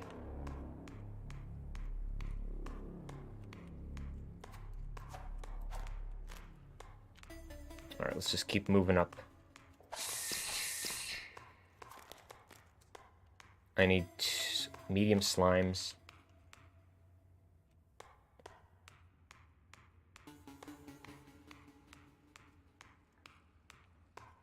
Yeah, there was down here I triggered an explosion. Down here or something. It was down... I did trigger like an explosion or something. Yeah, I know. That was me. That was me. So here we're in the mica biome now. Let's get as much copper as possible here.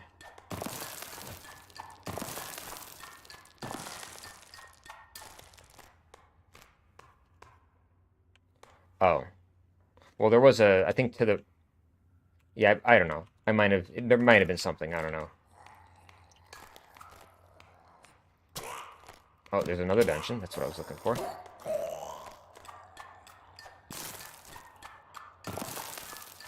There it is again.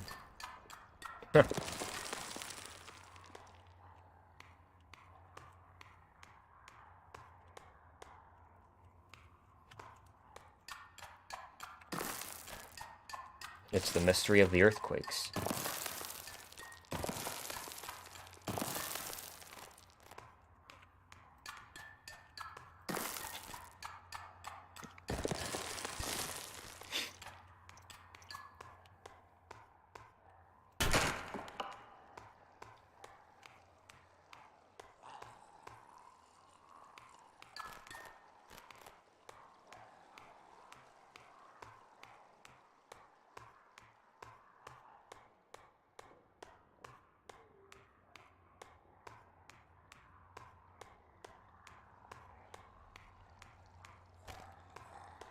Alright, let's raid this place. Oh, it's just a tiny dungeon.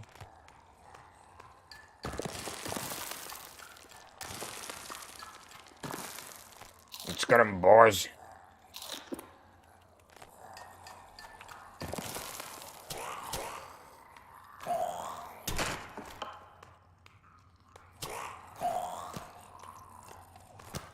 Oh, there's the Magus hat, I believe. Is that what it's called? Oh, the linen hat. The Magus hat is something else.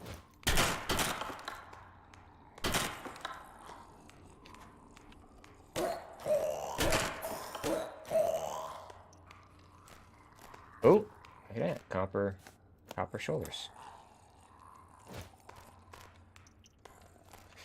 And an iron helmet. How about that? Oh, yeah.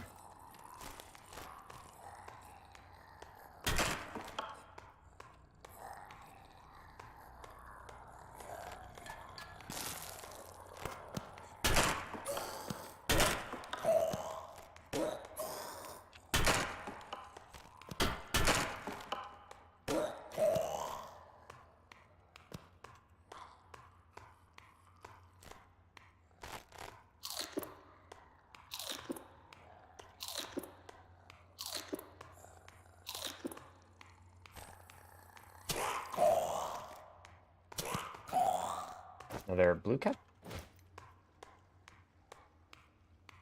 With some slimes. I'm at this point, because I've traveled so far from the center, I'm gonna have to like I'm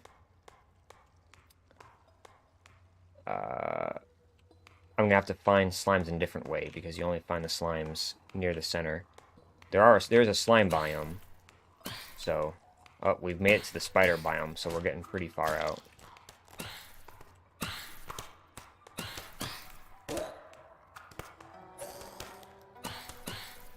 Goodness. Whoa!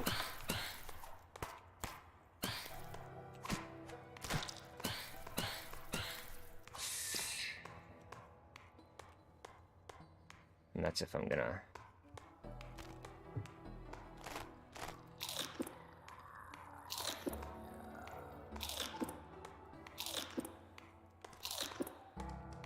Oh dear. Oh!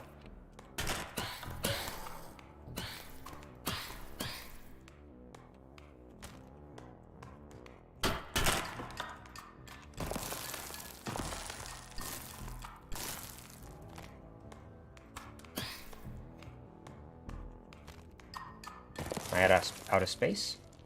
Should I... I guess I'll get rid of the tin helmet, because I have a Magus hat, which has a little bit more...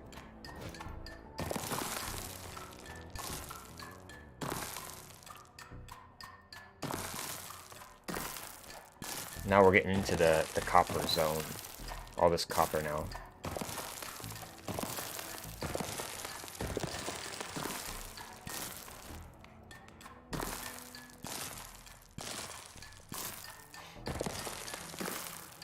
Hopefully I don't hit another... I heard that. I heard the explosion in the distance. I don't know what the heck that was. I mean, I do know what that was. I heard the explosion, so I know it was the thing being triggered. But, like...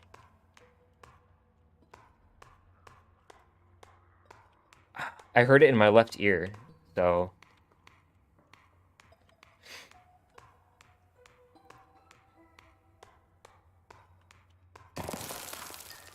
Oh, there's dripstone.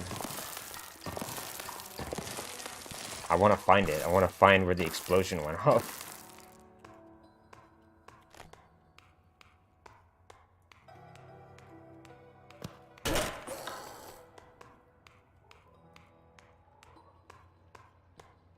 Oh. I hear frogs.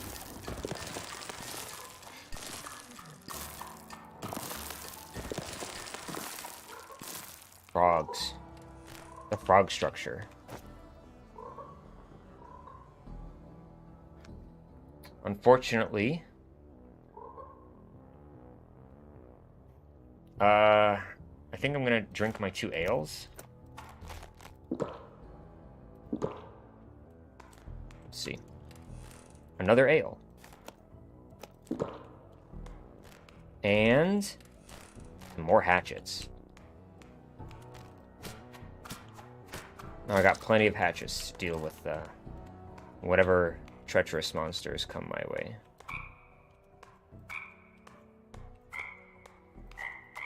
Definitely needs to be like a jumbo frog.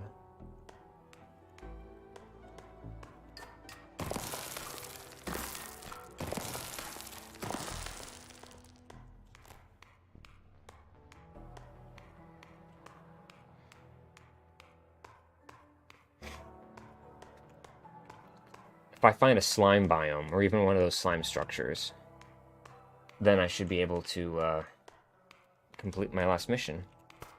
I could just go.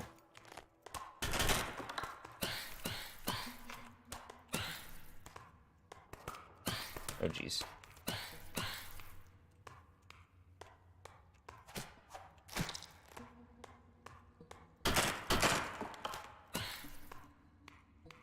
Is that something over to my left here? Uh-oh.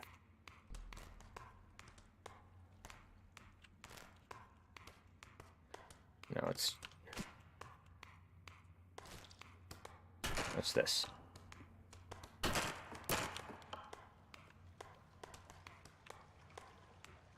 That's just a generation.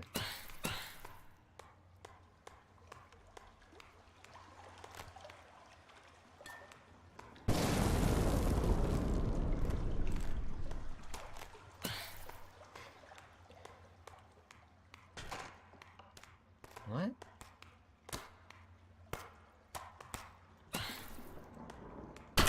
Oh.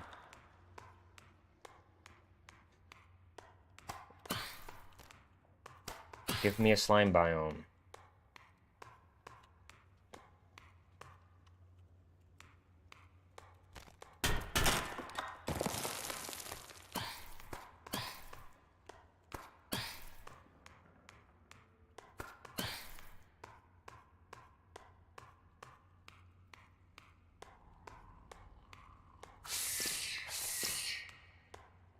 I hear kobolds.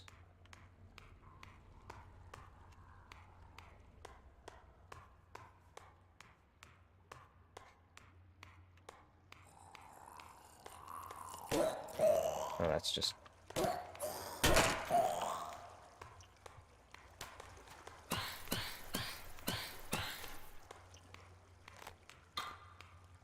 I think we're starting to get some natural iron ore now.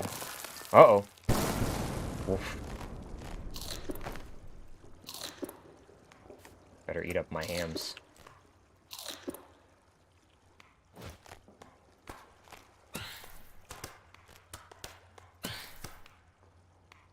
Oh?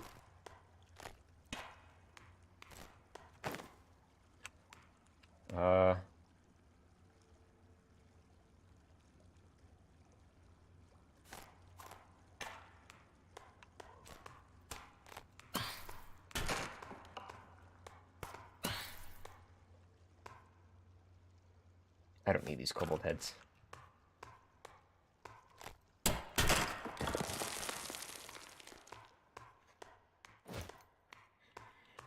I think I'm just gonna keep digging straight up.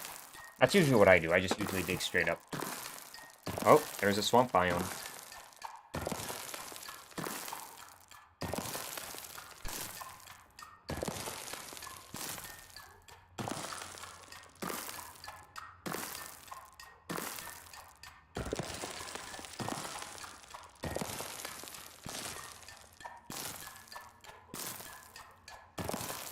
There's some iron.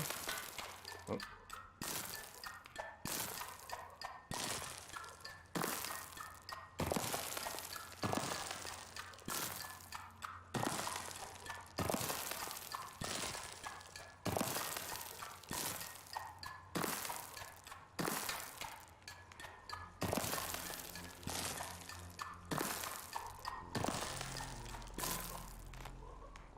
There should be some pretty interesting creatures in this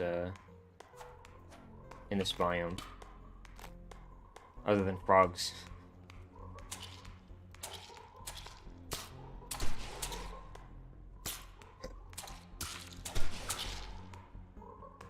jeez. Oh, there's the blue caps. Now this is the biome where you get the blue caps, where you can get them naturally. Just a bunch of frogs. Right.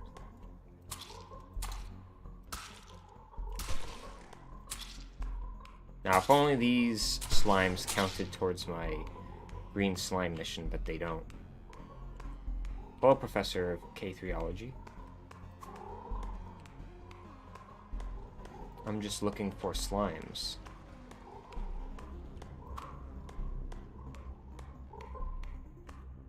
Or a slime biome which will contain slimes. What? Oh.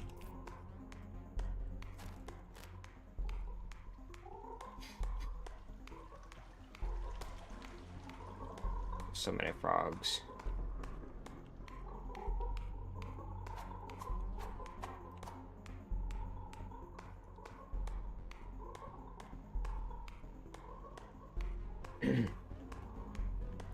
Gotta keep digging. Keep looking for a slime biome.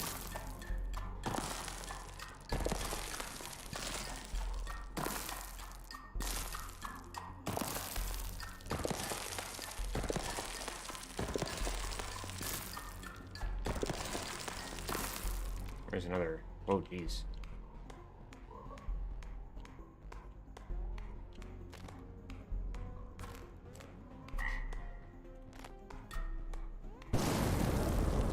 Yay!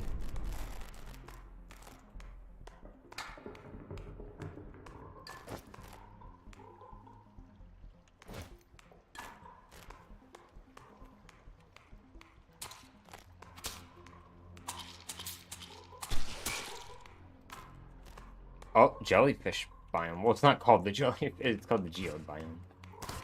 Oh dear. Oh dear. Okay. Might want to use the hatchets for this.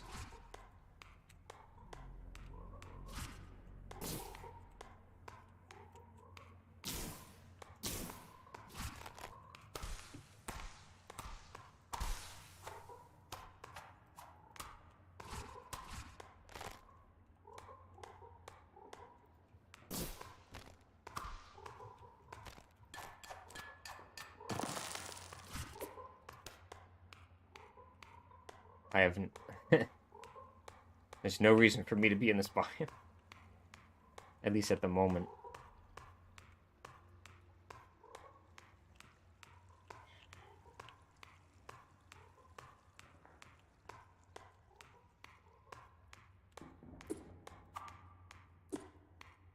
Some rats?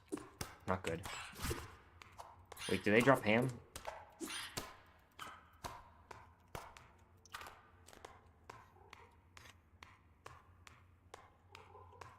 Okay, now I'm just... This is really bad.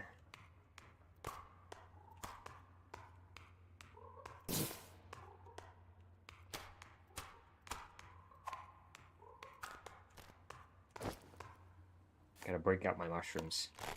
Yeah, once you leave... I guess once you leave that, the center area where all the red mushrooms spawn, then it's like, you basically run out of healing items at that point, and you have to, like... You basically have a reserve, and you'll just slowly deplete through it after that point, once you leave the kind of center area. The center area has a lot of healing items, at least for now, right now. But then once you leave the center area and you start to get out into these weirder biomes, it's like... You're basically... Your healing items just start to deplete at that point. I see another dungeon, I believe. There's also the magma biome.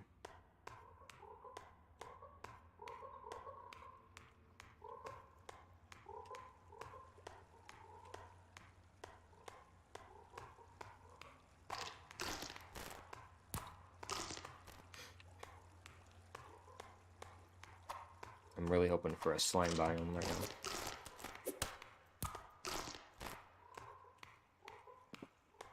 now. Uh-oh.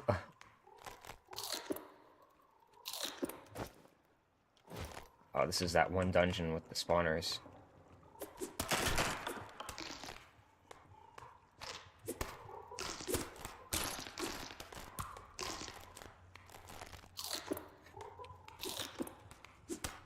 Not good, not good, not good.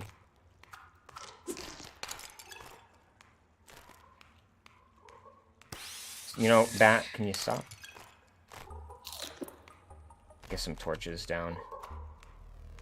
Torches are best useful for... I'm not placing it. Torches are best used in dungeons, structures where you're going to be kind of like hanging out quite a lot. Most of the time people will be like, oh, I'll just eat a glowweed. That works. But the torches work. You just kill the mimic? Nice. Nice.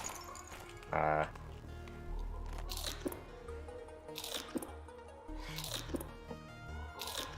I'm gonna... This is a pretty... Even though it's a small dungeon, this one's pretty hard because there's 2 skeleton spawners. So I have to, like, really...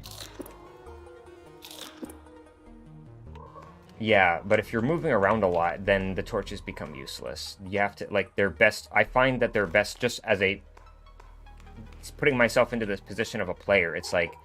They're best used in places that... Where there's a lot of meaning in being that place for a long amount of time, which is like a dungeon. And yeah, you can use them to, like, mark areas on a map, which I haven't found myself doing yet, but...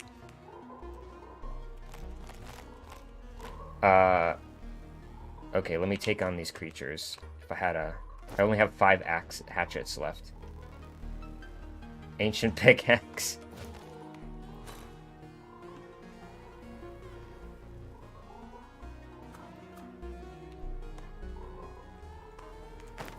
If I had a crossbow right now. Oh, I got an ancient pickaxe as well. Oh, it's on the ground. No, you're not killing me today.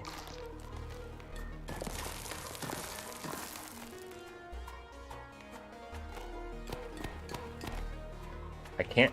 Wait, I can't hit... Huh?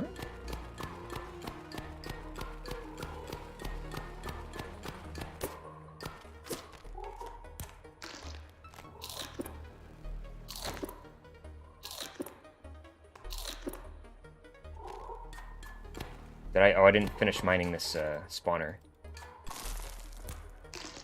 Alright, let's open this chest. See what we got here. Gold key, that's pretty good. Find a gold chest. Let's get to this other thing. Knock it out. I think I'm gonna... I think it's totally worth it to use one of my health potions.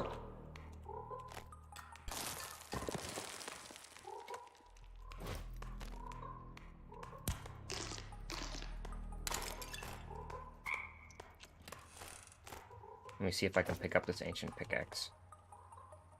If anything, the ancient pickaxe should be like... I think it was one of those kind of quick things that we added in for intrigue. But, like, considering it's an ancient pickaxe, I feel like it would be... it would be something that would have a high sell value. It would just be like a... You can use it, but it could also maybe have, like, a lot of high, like, sell value because it's an ancient item. It's like a rare... How would you say? What's that word? It's like an antique, sort of. Except antique even really isn't the right word. It's like an ancient... It's a relic at that point. I want to keep the ghost veils just because I like the sprite, but at the same time, yeah, I think I'm just going to get rid of the ghost veils. So I can hold on to the ancient pickaxe, which, it has like a really fast swing speed. Yeah, it has the same stats as the tin, but I think it's as good as... I think you can mine, like, copper. And it has a really... I made it have, like, a longer reach, just so it has something interesting going on with it.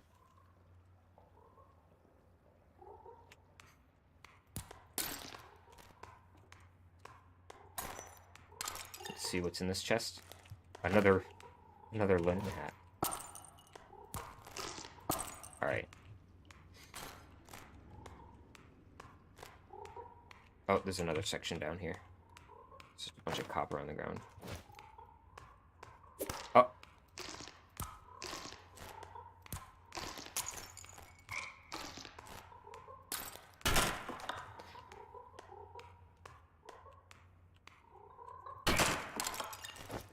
How much? I don't have a lot of coal. much tin do I have? I have a lot of tin, so I technically don't really need these tin shoulders. And there's like tons of copper. That's what I want to pick up. I want to pick up all this copper. And if I don't find a... Huh. If I don't find a slime biome, then I'll just leave. And I'll leave the cave. And then I think that'll be it for the stream. Because it's been going on for 2 hours, I think, now, almost.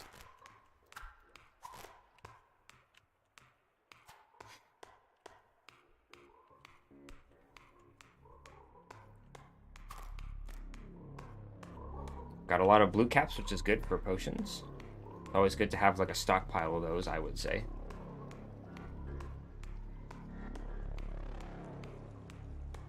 And then, for anyone new listening now,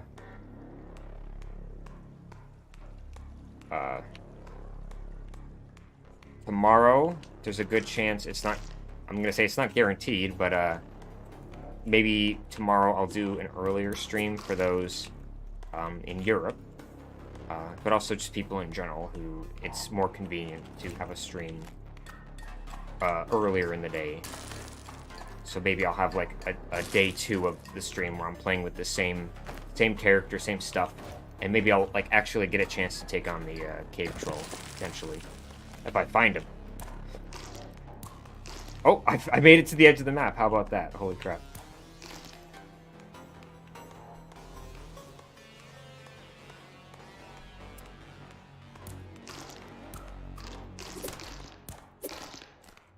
I think I'm gonna do this thing where, just because I want to kind of get an idea of where I am, and maybe just find a slime biome. Okay, I see where I am. So it feels like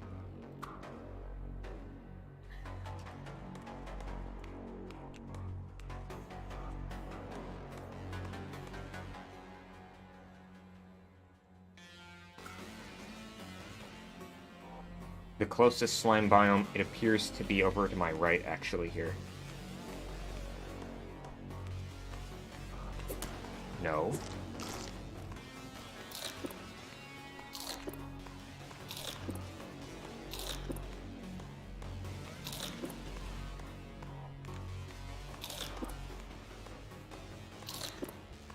Don't kill me.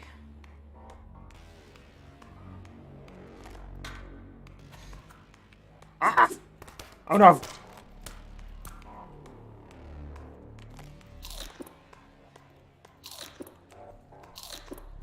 At this point, I have literally used up all of my healing items, and I cannot get any more because I'm... No. No, no, no, no, no, no, no, no! Oh my...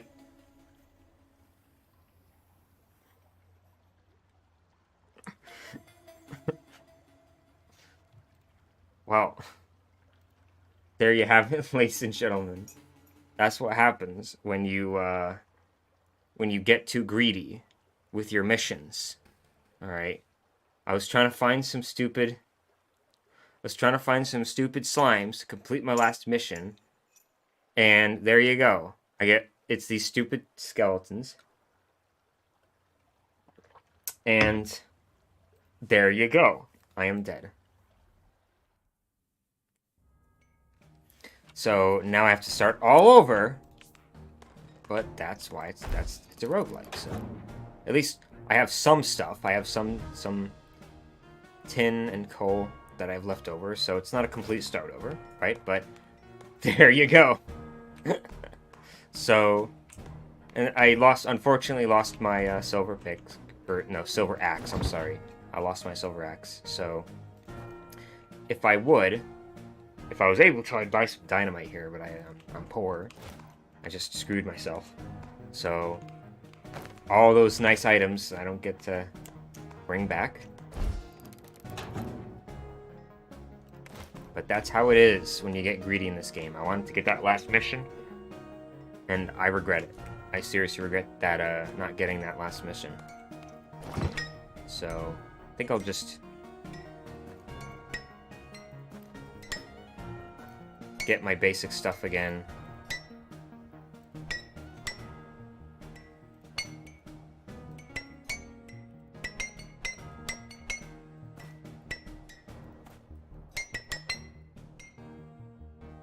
Yep, I played myself. I got too greedy. Like any good dwarf, I got too greedy. So now I'm just basically almost back to square one. Fortunately, I don't have to, like, I got some... The virtue here is I got a little bit of tin that I was able to kind of salvage, so I'm not completely gone when it comes to that kind of stuff. So that's good. But I think I will sell some items here just to try to get a little bit more gold. I really wish... Well, I'm the developer and I'm saying this. I'm like, I really wish I could sell the iron and get, like, a good amount of money, but we didn't set a value for that, so... I can sell my glowweed, cloth hat, this. So I got a little bit more money, but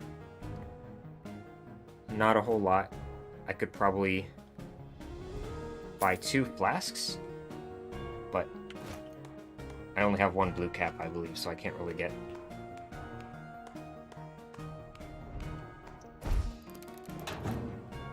Yeah, I only have 1 blue cap, so I can't craft any potions. Be an axe, pickaxe, put that back. 1 silver ingot, which could be worth a lot, but we didn't really set up a lot of the gold values for items, so at the moment they're not worth much. But with that being said, I think that's where we're going to leave this stream for today. And considering I just lost all that progress, I guess that'll mean that we have a lot to look up to for another potential stream tomorrow earlier in the day. So hopefully more people will come and watch, and some people who watched today, they'll come back and be like, you didn't make any progress. And I'll say, yeah, it's because I got greedy, so yeah. Alright, how long has the stream been going for? Got 3 pings. Where did I get these? Got a couple pings. Got 4 concurrent viewers, it says at the moment. Dude, stream did pretty good in terms of views. It's not super crazy, but it did pretty good.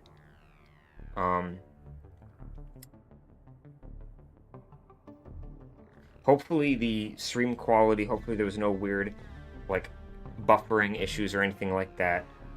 Because... when we were recording stuff for the stream, or no, when we were making recordings for the trailer we just made, I like messed around with a lot of the settings with OBS. So it might have, I was like, okay, maybe it like changed some stuff, and I was like, you know, I didn't know if it was gonna be, if the streaming settings were gonna be good or not, because things were changed. But yeah, I'm glad you enjoyed it, Guava. And you also, I just noticed you said before that biome looks sick, which I have a feeling you were either referring to the swamp biome or the magma biome with the cool floor shader effects that was going on. I'll be that guy in chat tomorrow, don't worry. Thank you, Guava. That would be awesome. Yeah, I'll try to stream earlier so that more people have the opportunity to kind of to watch, and hopefully maybe tomorrow I'll have the opportunity to take on the cave troll. But I think definitely I would really need to like have at least like full iron armor to do that. And also maybe like, you know, loot dungeons and get like silver or lead armor as well, like from chests and stuff. That'll really help in kind of just making sure that I don't like die when taking on the cave troll. Because he ain't easy, but he needs to be a lot harder, right? In the future a lot of things are gonna change, and he'll be a lot more difficult, but also a lot more of an interesting boss, right? Right now I feel like it's not interesting enough. Yeah, the magma biome, yeah. Yeah, that's a really nice biome. That biome also needs some work done to it. A lot of like new creatures that we have to add in for that biome specifically. But yeah, I really like the floor shader effect that we have for that. How's let's see here. Yeah, the stream has been going on for 2 hours, which I think is that's a good stream length. So for any of you out there listening, thank you all for watching. Thank you all for those of you who've done it. Thank you for playing the demo. And for those of you who haven't, in the description of the stream, and if it's not in the description of the stream, then I encourage you to, let me see here, let me pull this up here, if you're interested. Let's see here. How do we do this?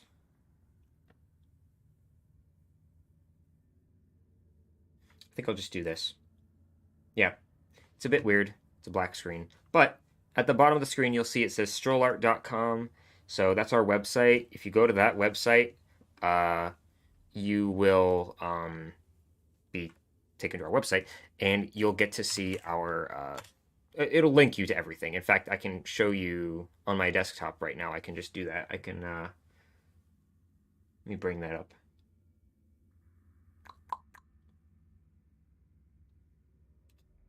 There we go. Yeah.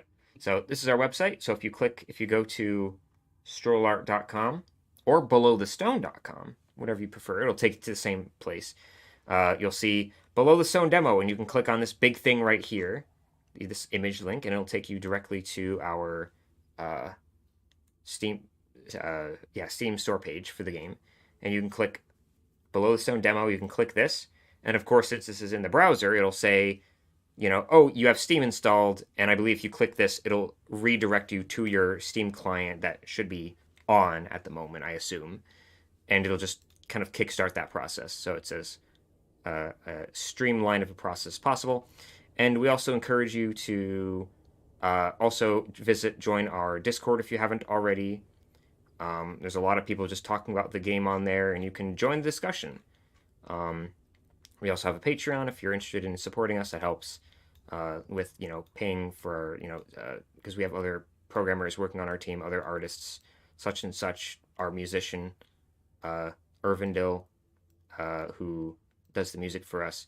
So if you want to support us, that helps in being able to pay all of the people who are creating all this amazing content for Below the Stone. And of course, Twitter. We're posting on Twitter, all that good stuff. So, but the major two things, if anything, is to try out the demo. We would absolutely love that if you'd try out the demo and join our Discord and just join the conversation. And also wishlist. I think that obviously needs to be said. If you enjoyed the demo, be sure to wishlist on Steam. And those are the big three things, I would say. The big three things. So yeah. And that's pretty much it. So I want to thank everyone for watching again. Like I said, do all that good stuff here you can see on my screen.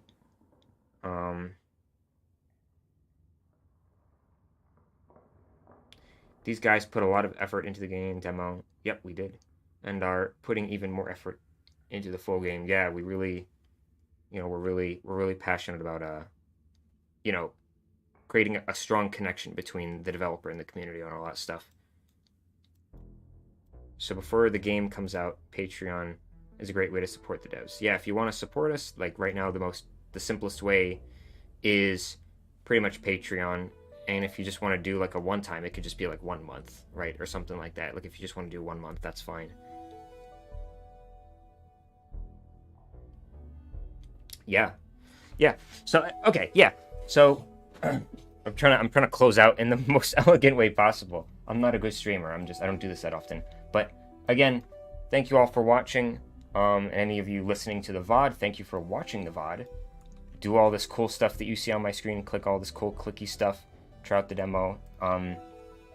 Thank you for watching, and hopefully I'll see you guys tomorrow for a second stream. All right, so I'll see you guys later.